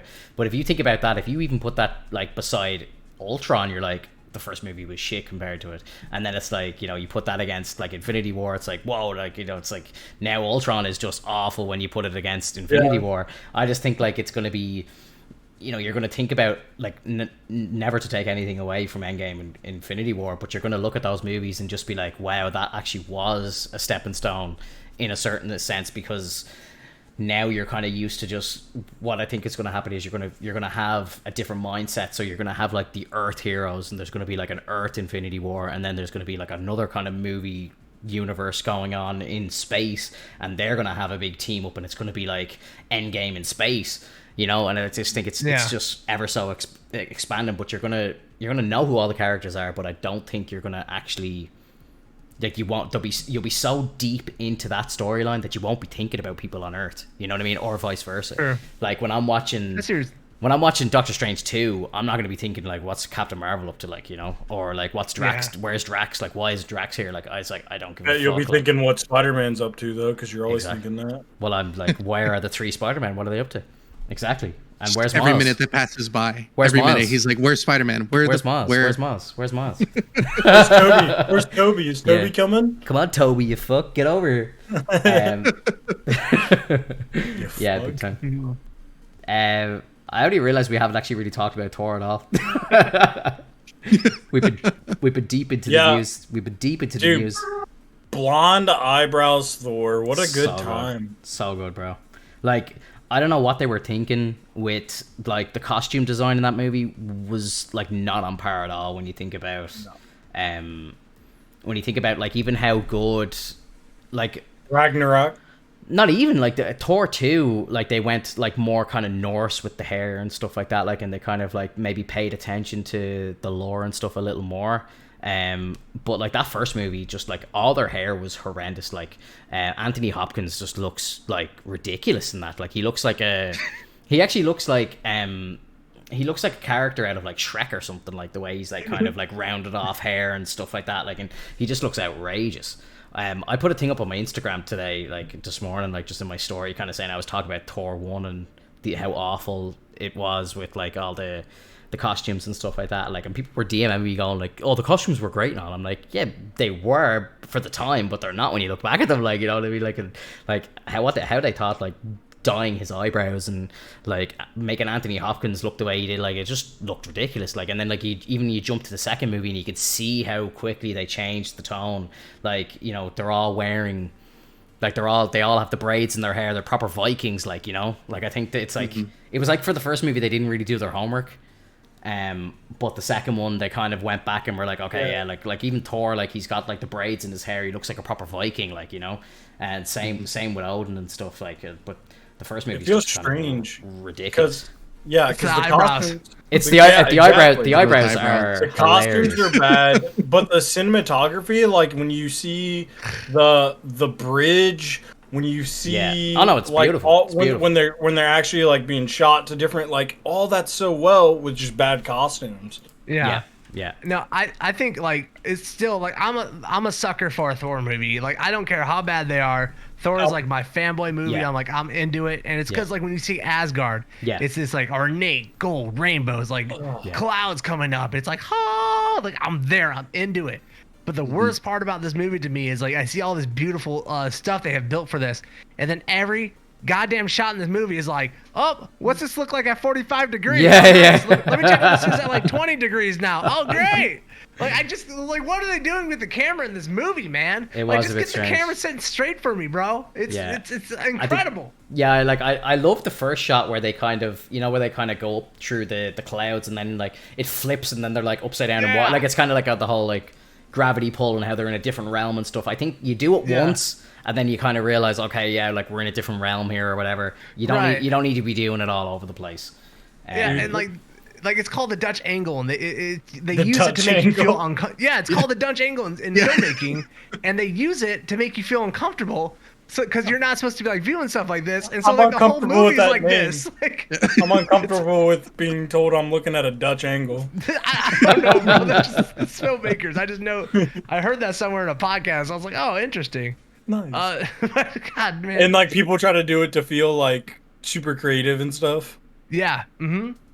Because it's awkward, you know, and it's unique in a sense, but yeah, I can't help but to think like of the Bifrost, and now that like you've been playing and I've been playing a little bit of Mass Effect Legendary Edition. Mm-hmm. The Bifrost gives me that Mass Effect Relay feel so much, like when they're just like, oh yeah, that sci-fi.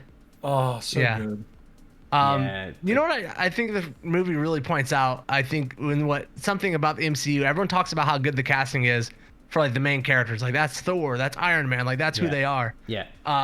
This entire phase 1 has shown me like the casting all around has been fantastic because every one of these like early movies we watched. Yeah. The camaraderie, the chemistry between the cast has been so good. Yeah. Because Thor, with Darcy and Jane and the other scientists, like those four together are so fun to watch, man. Yeah. Darcy being there, I had completely forgot about that, and I was like, no way is that. And I'm like, so this is really her as a college student, and when we see her in WandaVision, she's a freaking doctor. Yeah. Like, and she was supposed to be like, what'd she say? She's a student in philosophy, or what was it? Science. Yeah. Political, poli-sci. Drunk, you remember Let's that? go poli-sci, baby. She's like, I'm just here for the credits. Yeah. But then she becomes this doctor that knows all these different theories by Wanda. It's so cool. Yeah. Yeah, she learns about astrophysics as well, like once she gets into WandaVision. But like, to me, it felt like having Darcy was just it wasn't necessary. But I did like Kat Dennings in it. In WandaVision? No. In WandaVision, she was fantastic, but in Thor, it was like I could have done without her, but I get it. I think she's just like trying to bring in a kind of comedy aspect to it, like that maybe Natalie Portman can't do. Like she doesn't have that range. So she got the serious eyes only. It makes sense. Like I fully agree. Like I love like just the overacting of Anthony Hopkins in that film. Like it's just fantastic to me. Like but you're not king and all this stuff. Like like he's just those moments where he's just still face like he's so good, man. Like he is one of Hollywood's best. Like and you just again you're seeing him and he looks like a fucking idiot like in that movie, like just because his costume is so bad, the hair is dreadful. but just to show you how good of a fucking actor he is, he puts on a killer performance, like, and you're just like, wow, what an actor, like, you know, it's just crazy. He's getting mad, then he tones it down. He's like, I was a fool.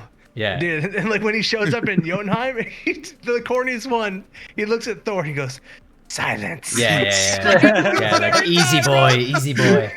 Like, bro, he's so fucking good though. Like, you know. Yes. I love that sort of shit. And then like, you know, the whole like part where Thor gets sent down to Earth, and then like, you know, all that comedy is just great.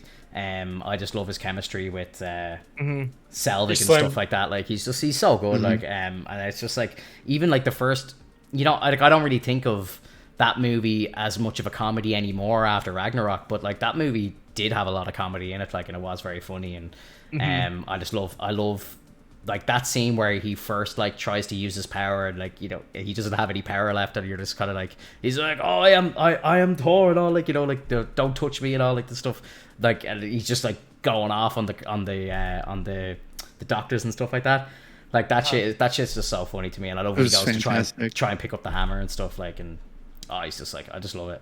I just love it. And one thing that I picked up like after watching it again was did you notice like Darcy was using the stun gun on him, and I'm like, wait, isn't he supposed to be invulnerable to electricity? Yeah, but he's had it totally get shot. Yeah, but he's like, he's had his power stripped away, like, but he's still he's still strong, like he's still like, you know, when he breaks into the shield building, he's still like beating the shit out of all of the guards and even taking on the big guy, like, so he's obviously got power, but he obviously doesn't have the power of his lightning and stuff like that, like, so he's from Jotunheim, bro. He's got the fucking, you know, Jotunheim. He's fucking huge. Like the cut he got for that movie is insane. Insane. One of my favorite clips again, and I don't know why, but I suppose I'm just jealous of them, but like when he tries to pick up the hammer, and like you just see how yoked his arms are and stuff, like it's the same with like Chris Evans in Civil War when he's trying to curl the helicopter. It's just like I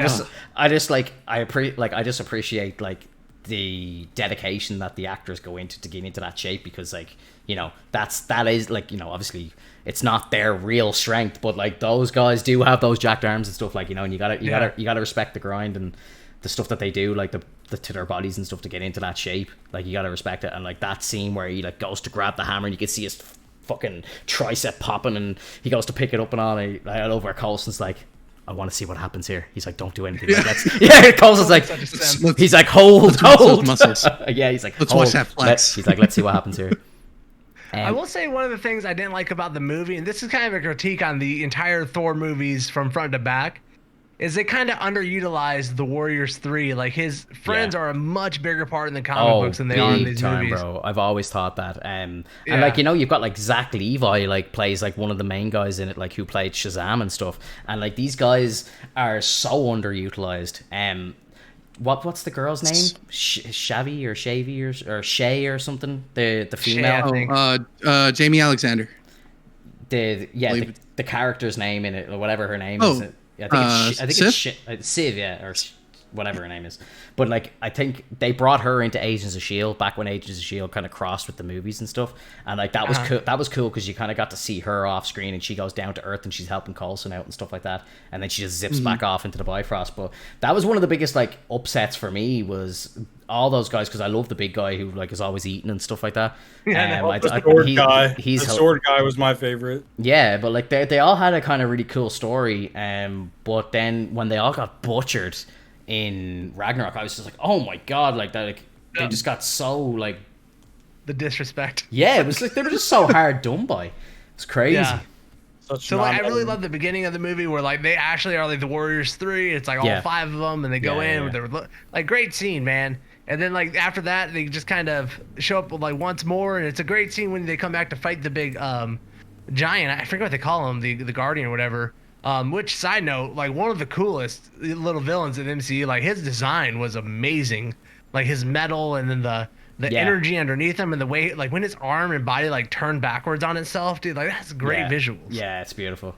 And again, that's something that's just like not done either. Like, really, you know, that's kind of like he's like a part of like Odin's secret guard or something, and then it's like that's just all forgotten about. Like, you know, it's kind of crazy. Yeah. Yeah, I do love the scene where Thor is like hyping up the Warriors 3, and then you see Volstagg just like making a sandwich, and then at the very end of it, he's like sprinkling salt on it. And I was like, oh man, love that. Dude, and like it really shows you, and this is something I think they've struggled with introducing new characters into the MCU. You only really love a hero when they become humble and like they get humiliated. And then they learn from that. And like when Thor's in this movie, he goes from this very boastful character to when you really kind of fall in love with him. It's kind of when the Hero 3 show back up, and he recognizes he's not a hero. He goes, I'm just a man. You 3 go, I'll do this. I'll get these people out of here. And like, you know, it's what he does. He's still a hero even without his powers, you know? Like he doesn't have to be the one to save the day. He recognizes when other people are more powerful or can do something better. He's like, you go do that. And I don't know, like I feel like the MCU's kind of lost that. It's like they want everyone to be stronger and stronger and stronger. Yeah. And they don't strip people back anymore. The last one I can really think of was probably Black Panther, who they really stripped away from. Yeah. And like they have to earn. They have love Black Panther. They have to earn the title. Like, yeah, it's all about like, you know, it's not about like it's not about the power. You know, you as a character, like you have to build your character. You have to earn the mantle. And Black Panther did that beautifully. Speaking of Thor, did you one of my favorite things ever was, I don't know if you guys saw it, but do you remember when they were releasing Ragnarok and they brought out those kind of parody videos of him and his like roommate Daryl? Did you ever see any of that stuff? Oh yeah, like Team Thor. Didn't they have like him at a day at work or something too? Yeah. Like, so it's like obviously he's Australian in real life, like, so they obviously like were shooting these scenes down in Australia with like just a random dude named Daryl, and it's like Thor moves in, like, you know, he's broken up with Jane and he's like moving in with just some random dude.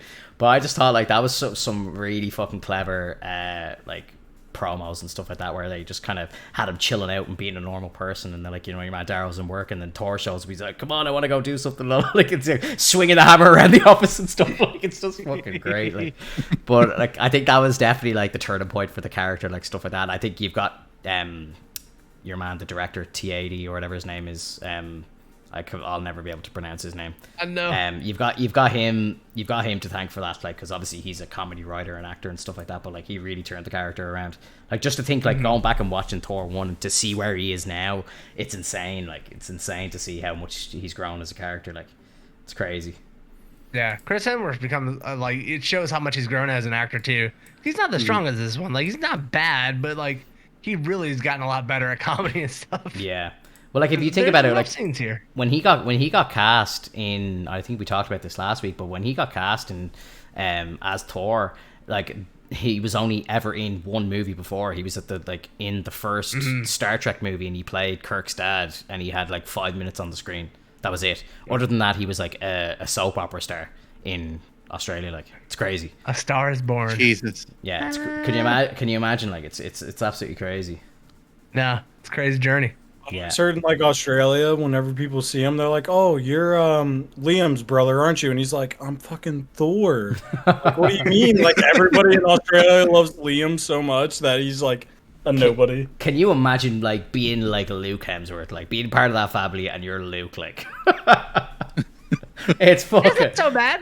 Oh, Luke is like, it's enjoyable. He's a cool dude now, but like, could you imagine you have like those two as your brothers? Like, it's fucking crazy. Like.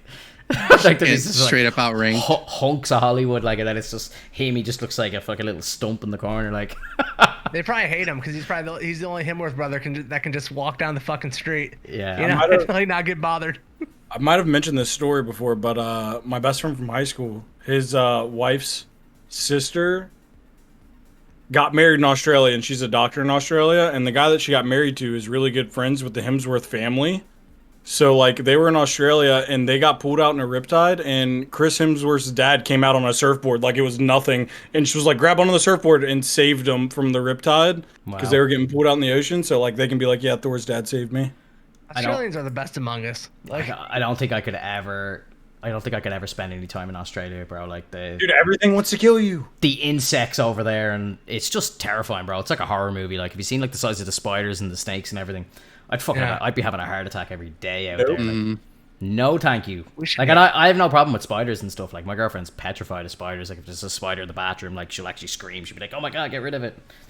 Oh my god, she just came in as I said that as well. Yeah, the Huntsman spiders. Yeah, dude, they're the size of your face. They're ridiculous. They take 4 fucking bullets to kill as well. Bro, they run like 45 miles per hour. I ain't outrunning it. No, I'm not going anywhere near Australia ever. No way. Not a chance, like, no way. Like, you see all these like all this shit of like fucking like snakes coming out of their toilets and all. I'm like, no way, bro. Oh my god. And kangaroos are like deer over there, but kangaroos are jacked, bro. They'll headlock your dog. I've seen it. Kill it with fire. I remember that video. Dude punches the kangaroo in the face. Oh my god. Ridiculous. Nah, like, snakes are a big no for me. Like, no, thank you. And no. Like, I don't mind spiders over here, but like those spiders that are like the size of your fucking head, like, just kill it with fire. Kill it with fire. Oh my god. So what's next on the list? Timeline wise, I actually think it's Avengers 1. Avengers, right? Yeah, I think it's Avengers next. We're already at Avengers 1. Dang. Oh yeah, baby. Yeah, like the first few, they were spread out a lot more. It got to a crazy point in the MCU where you started seeing like 2 movies a year and stuff. Like, it's crazy. It's mad to think about it. Like if you think about it, in the space between Infinity War and Endgame, you had Infinity War, you had Captain Marvel and Endgame, and they were all in the space of a year. And they are three blockbusters in the space of 12 months. Like, it was absolutely wild stuff. So yeah, I think we have Avengers 1. I actually, like, you know, I think Avengers 1, it's around that time of Thor as well, like, where the costumes were kind of cheesy and shit. Like Chris Evans' costume was very cheesy, and the Thor still wasn't right, and Iron Man was probably better, but he wasn't as I actually think Iron Man is better when he's less CGI. I think we talked about this before as well. I think they kind of went a little over the top with Robert Downey Jr., but I think like Loki and stuff is just a bit cheesy as well, like with regards to, like, you know, like the big massive horns and stuff. It was kind of comic booky, but a bit too much for the big screen. Like, you know, like it definitely feels like a PG-13 movie, like, you know, whereas I think like Endgame and stuff like that kind of felt like it was aimed at an older audience. It was like a mixture. Yeah. Yeah, everything's like a little bit more saturated color-wise too. It's like bright blues instead of those muted blues that makes Captain look good. Like, he's got like bright red on instead of that like maroon that I'm like, oh my god, like coming Cap. Yeah, it's like looking good. That's Joffrey though, isn't it? He's very like kind of colorful and so on. Yeah, dude, we're good timeline too. We're only gonna be 2 movies past Avengers by the time Loki comes out. We only have 2 more Fridays. Oh, that's actually kind of hilarious. Like, we timed that. That was completely accidental as well. Holy shit! I mean, we completely did that on purpose. That was fully meant to happen. Look at us. Yeah, we're 2 so more smart. Fridays. We're so smart. We do We're Loki, so smart. June 9th. So we've got Avengers 1, and then it's Loki after. That's actually so perfect, is it? Or is it 2? No. We have 2 more episodes of the podcast. Oh, okay. And then it's Loki. Yeah. It would have actually been if we did Iron Man 1 and then the next week Iron Man 2, we would have lined it up perfectly. We did the 2 movies in one. We would have lined it up perfectly. We would have actually watched Avengers 1, and then that Loki would have been taken, and then we would have watched what happened to him next. That would have been... everyone, we gotta take a week off real quick. Well, next week we won't be here, but coming back. Yeah. Oh, we could just like talk about Star Wars or something. For a week. Mary J. Do you hear Mary J news? I've heard like, is there a casting or what are they doing? Rumored that Brie Larson. No, I did. In the running. No, I did hear this. I did hear this. Yeah, I don't. How? Why? I don't like it at all. I don't think they'll do it. I don't think they'll do it. I don't think they'll do it. I love it. Here's the thing, man. I used to think like, man, Brie Larson just didn't she just didn't do a good job in Captain Marvel. I like her as an actress. I went back and watched Kong, right?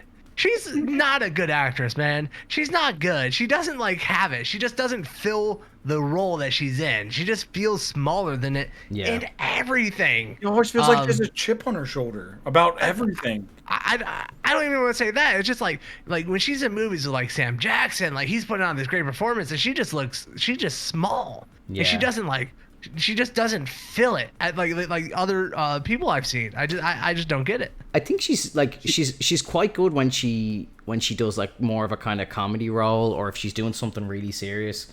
Like she was in that film The Room, and she was like really good in that. Like I think did she win an Oscar for that? I think she actually might have. I think she might have won an Oscar for that film. Like that film was like fantastic.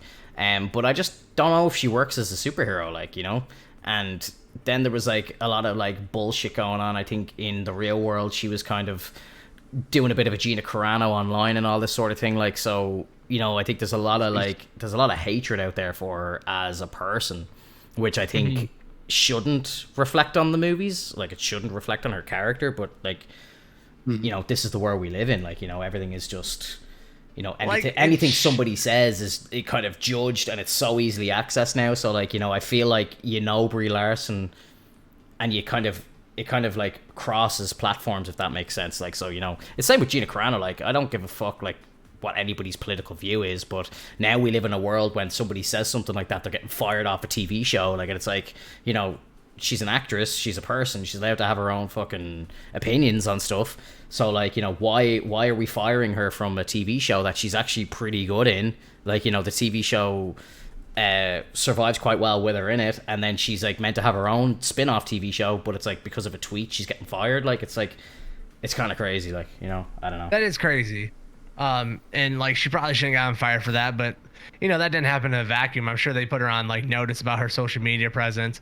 Still don't think she should have gotten fired. Yeah. But I think that Brie Larson and Gina Carano probably fall into the same category of like, you think about their real life because they're not the best actor or actress. Like, they don't, you know, when you're in the movie, you don't get lost in their character, you just see them. True. Where there are a ton of actors, even like a Tom Cruise, right? You know, you're watching Tom Cruise, but he's so charismatic that like everything, all the bullshit in his real life just kind of goes away when you're watching Tom Cruise movie, because he has a way to pull you in. Fair point. And yeah. I think those people just don't have it. Yeah. I think right. When you see RDJ outside of the movie set, you're like, oh, look, there's Iron Man.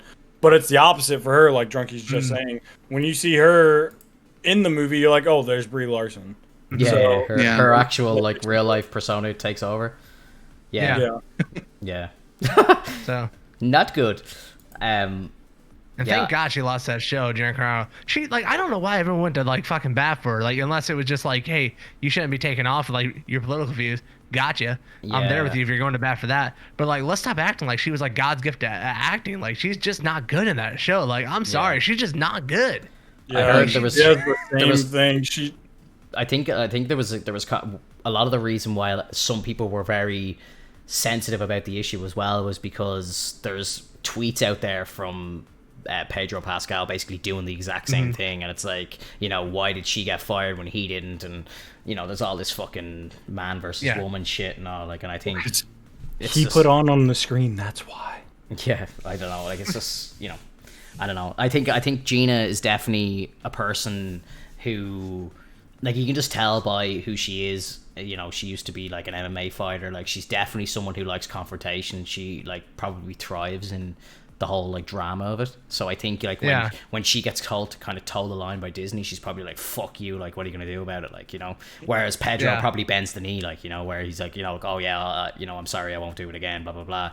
Whereas, you know, she's like, you know, what are you gonna do about it? And they're like, yeah, fuck you, we'll fire you, like, you know, we don't need you, you're shit anyway. You know what I mean? So and like, Pedro, not for nothing, he's the lead actor in the role. You have a little bit more swing, you have a little bit more power to be able to stay there. You know, if he would have done that while he's on Game of Thrones or whatever. Well, he did. Yeah. Look what happened to him. He did. The mountain killed him. Squished his head. The mountain. Well, like, I think the Rangers of the Republic or whatever was meant to be Gina's show, and that's now been cancelled. So they've actually cancelled that now. Yeah, if I was an executive of Disney, I'd been like, what are we thinking? Let's get her out of here. She's not carrying that show. Like, there's no way she's the lead actress in that show. Speaking of Star Wars, sorry, just very quickly, Dave Filoni got promoted in Lucasfilm this week to executive creative director. So he's on the uppity up. Let's go. He's executive now. Awesome. Who's the former executive creative director? I have no idea, but people kind of, all the Star Wars heads are really, like, you know, very happy that Dave's in this position now, because I think the only person that he reports to now is Kathleen Kennedy, like, so, and I think her days are numbered in Lucas, so, you know, I think they potentially replace her with Jon Favreau, and then boom, the two boys take us to heaven, baby. It's gonna be a great journey. Yeah, I'd hope, because, like, absolutely, dude, I am like so disillusioned about Star Wars right now. I'm just like, I'm not excited about anything in the Star Wars universe, right? Like, nothing. Not even the Kenobi? Nope. I think they're gonna ruin Obi-Wan. Kenobi's gonna melt minds. It's gonna be amazing. He's one of the best characters ever made in pop culture, and they could absolutely ruin his character with this. And so, like, I'm incredibly nervous about Kenobi. Book of Boba Fett coming out this December. Book of Boba for me, it's a take or leave thing. Like, I've always, as cool as Boba Fett is as a character, he's never been a main character. He's always been someone that kind of just, for me, sits in the sits in the back end or in the background, and you just know he's an assassin. He's a cool dude, but like you just know he dies in Jedi anyway. So I'm just like, I don't really care about him as a character. I never really understood the fascination with Boba Fett. Never, ever. Like, that's what makes him cool. Is like he's barely seen. He's just that guy in the back that's like ominous and like, oh shit, is that Boba Fett? Oh my god, what are we gonna do? And he's just like lurking, bro. Like that's what makes him cool. Him as a main character, you can miss me with that nonsense, dude. Like, and that's like part of the reason why I'm nervous about the Kenobi show is because like Obi-Wan's cool because we don't know his backstory. You know, Han Solo was a lot cooler before the Solo movie because his entire backstory we didn't know. It was all a mystery. And when Han Solo shows up, it's like, is he a good guy? Is he a bad guy? Can we kind of trust him? Like, we don't know about Solo, but now we have the movie and you're like, oh, he's a good guy. It's Han Solo. He's going to help Luke out. It just, when you tap back into these past stories, you can ruin it. Where Obi-Wan's supposed to be like this monk-like character who's supposed to be sitting in the desert, watching over Luke, and that's it. Like he went to a monk character, right? And they're gonna have to do more than that now with Kenobi. They're gonna have to have him do a lot, and we'll see. You feel the same about the Ahsoka series or Ahsoka? Sorry. Can I take? I don't know too much about Ahsoka. Can I take 10 minutes? I don't know either. Can I take 10 minutes to hype you all up for Obi-Wan?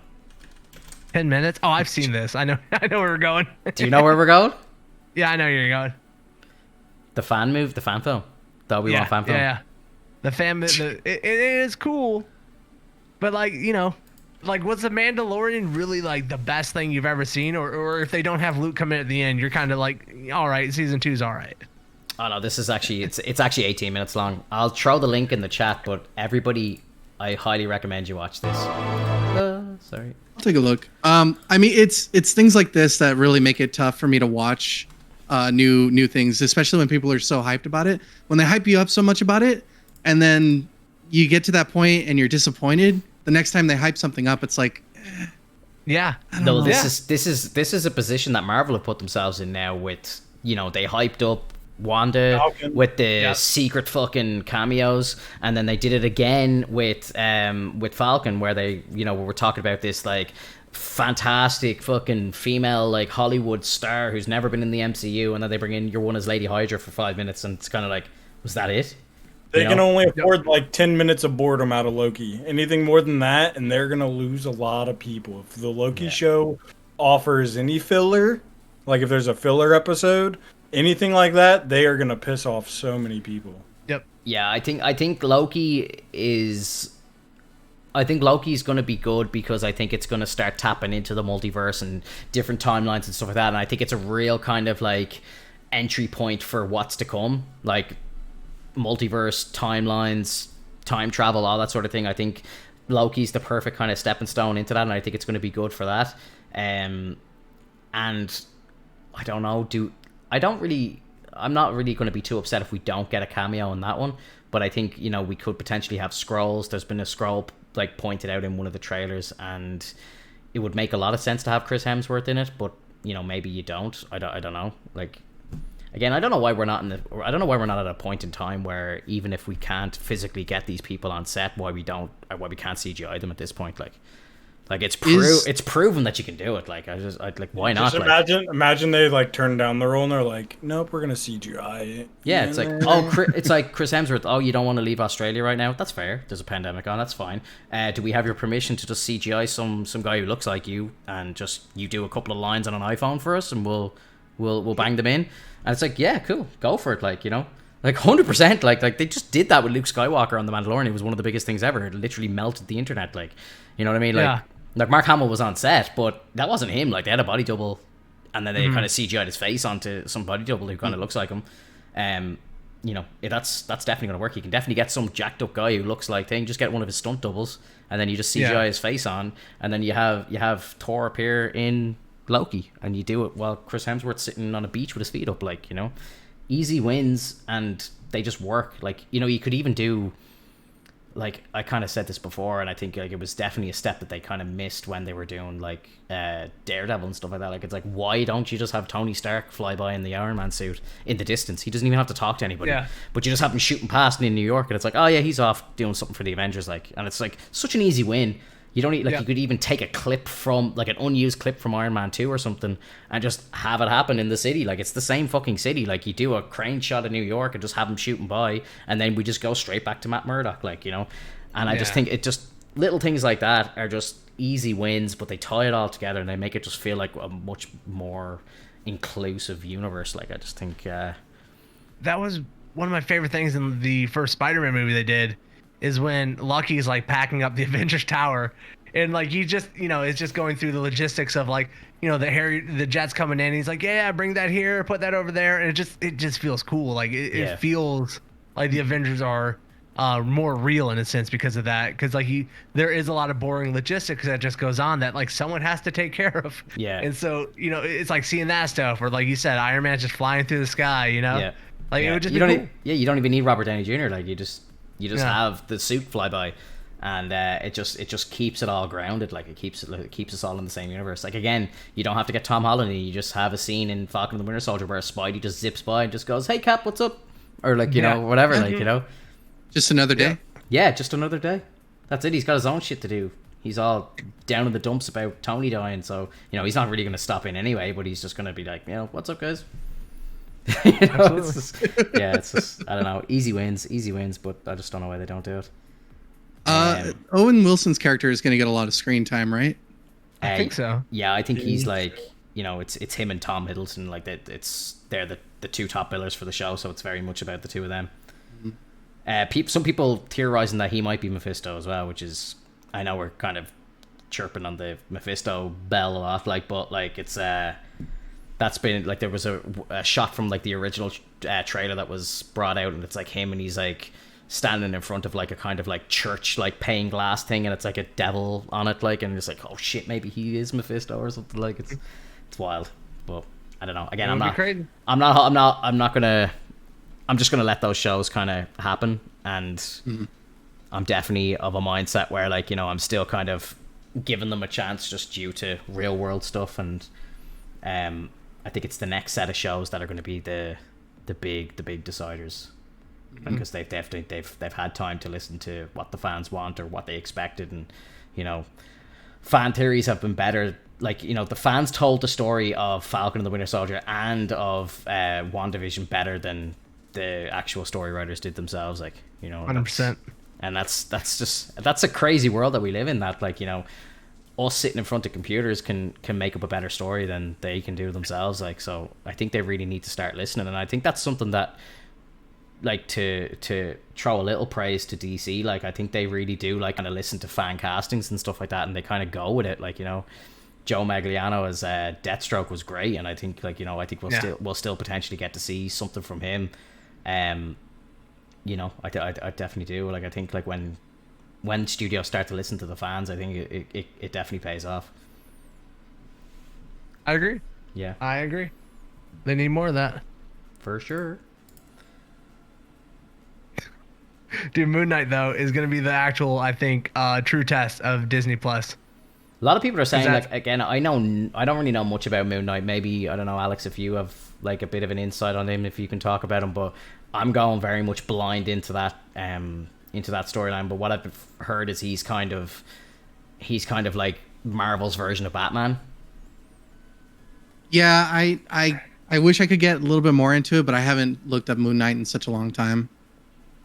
Yeah. Like, he is he's kind of like Batman in a sense that, like, he's like a nighttime guy, like, you know, he's always ominous, but he operates in this thing where he gets his powers from like a Egyptian god, right? But he's also crazy. Like, he's also like a legitimately mentally crazy person, and so the entire time he's doing stuff, you're not sure if he actually got his powers from a god or if he's just imagining shit and he's just fucking crazy. Like, it plays off this like really cool dynamic of like messing with you as a viewer, because you're in his mind as well. Like, do you actually like, what do you believe here? So I think it's a really cool take. You know, the actor Isaiah, whatever, great actor. Looks You know, have you seen? Did you see there was he put a bunch of videos up of him training for the role, and like he's doing like knife work and stuff like that. Like, and he's an apparent like black belt martial artist in real life and stuff, like, so. when you hear shit like that, like when you see people that can actually do it, it sells so much better on the screen because you know he's going to be doing like 75% of the stunts himself. Like anything that the studio will allow him to do, he's actually doing it himself. So shit like that really pops. Like that really sells. And I think like same with like Shang-Chi, like your man is like clearly a martial artist himself. Like, and I think that sort of shit just sells. Yeah. Big That's time. That's why John Wick did so well, because Keanu Reeves actually trained for all of that. 100%. It was nuts. Yeah. Like I love those videos of him doing the shooting ranges and stuff. Like Keanu like is a fucking badass. Yep. 100%. I can't wait for him. He's got to come into the MCU or the DC universe somewhere. Like I'd love to see him pop up somewhere. Yeah, I don't know what he could do. I mean, I guess he could be Constantine. He'd make a good one. Apparently, yeah. I think there's talks of an actual Constantine 2 with him, which would be really cool. Maybe. Wait, Constantine, like the movie they did, that was a part of DC. Yeah, he's a DC. Yeah. He's a DC hero. I didn't know dude. That used to be one of my favorite movies. Yeah, bro. That's DC. That's like Justice League. That's like Justice League Dark. He leads up the whole like supernatural / kind of magic side of the Justice League. When that movie came out, I was convinced I wanted a tattoo like that. The power of Christ compels you. Where it like matches up, bro. I was convinced. Oh, it's good. Yeah, I didn't know that. I never knew he was DC. That's mind blowing. Yeah, bro. It's really good. Like they had they brought him into like the CW. Like they got an English fella to play him, and he's actually arguably better. Like he's more comic accurate than Keanu in the shows and stuff. He's a really good actor. Like Matt Ryan is his name, and he's just does the character perfectly. Like he's just he's just straight like a page just straight out of the comic book. Like he's just perfect for the role. But I would like to see Keanu back. A lot of people are saying are trying to fan cast Keanu as Ghost Rider, so he takes over the Nick Cage kind of Ghost Rider. So you have him or imagine another one for Ghost Rider could potentially be what's his name, Norman Reedus, your man from I would literally that would be fantastic. Daryl Dixon in my head before you said that. Yeah. Don't do it. Don't do it. Norman. He's not a good actor either, bro. Norman. Drunky he lost Drunky after that freaking game where Drunky had to walk around as his dumb ass for fucking like 18 hours. Drunky's never gonna like Norman again. Is it PT? Do you know what? Stranding. I only went back and watched the Blade trilogy again. They hold up, by the way, so good. But I completely forgot that he was in. He's like the kind of guy in the chair in Blade 2, and he's so young. I just was like, oh my god, it's him! Like he's so funny. Yeah, I watch that now. The Blade movies are so good. Like I only rewatched them. I love Ryan Reynolds in the third one as well. He's so funny. Dude, the way he says motherfucker is like the best you ever hear. It's a motherfucker. It's like go. Wesley Snipes did an amazing job. He's the best, bro. Yeah, he was. Motherfucker, you out your damn mind. Yeah. I love that part. He's so good, bro.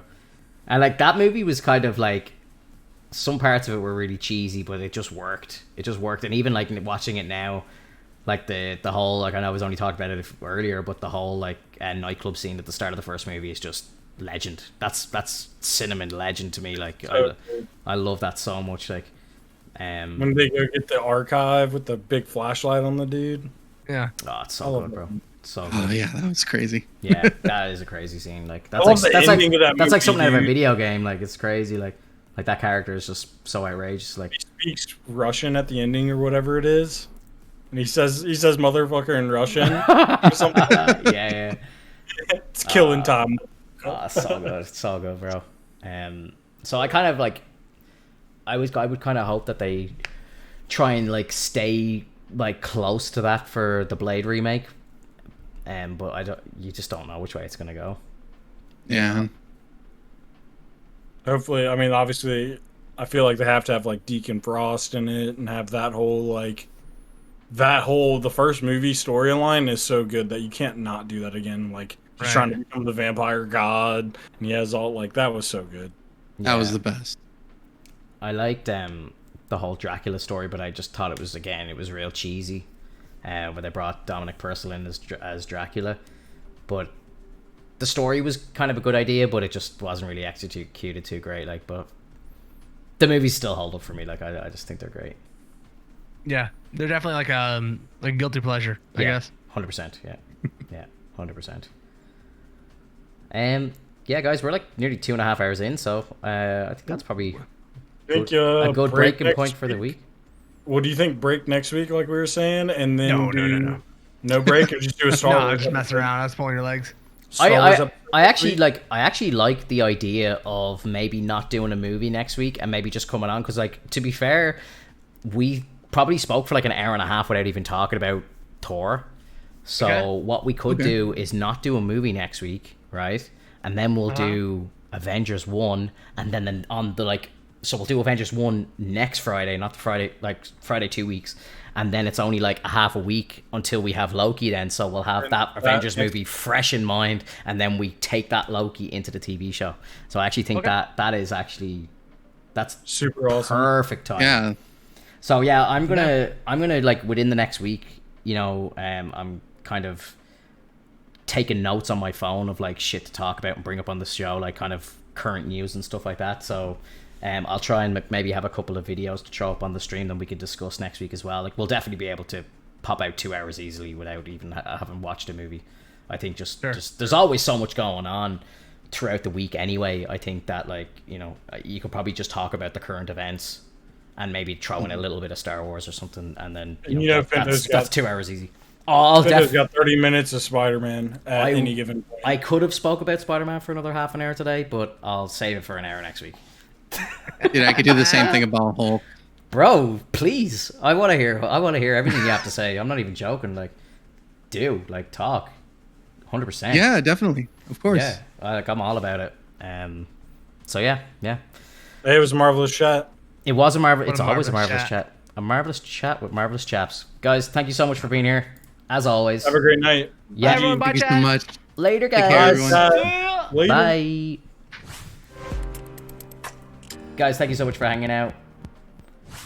The legends.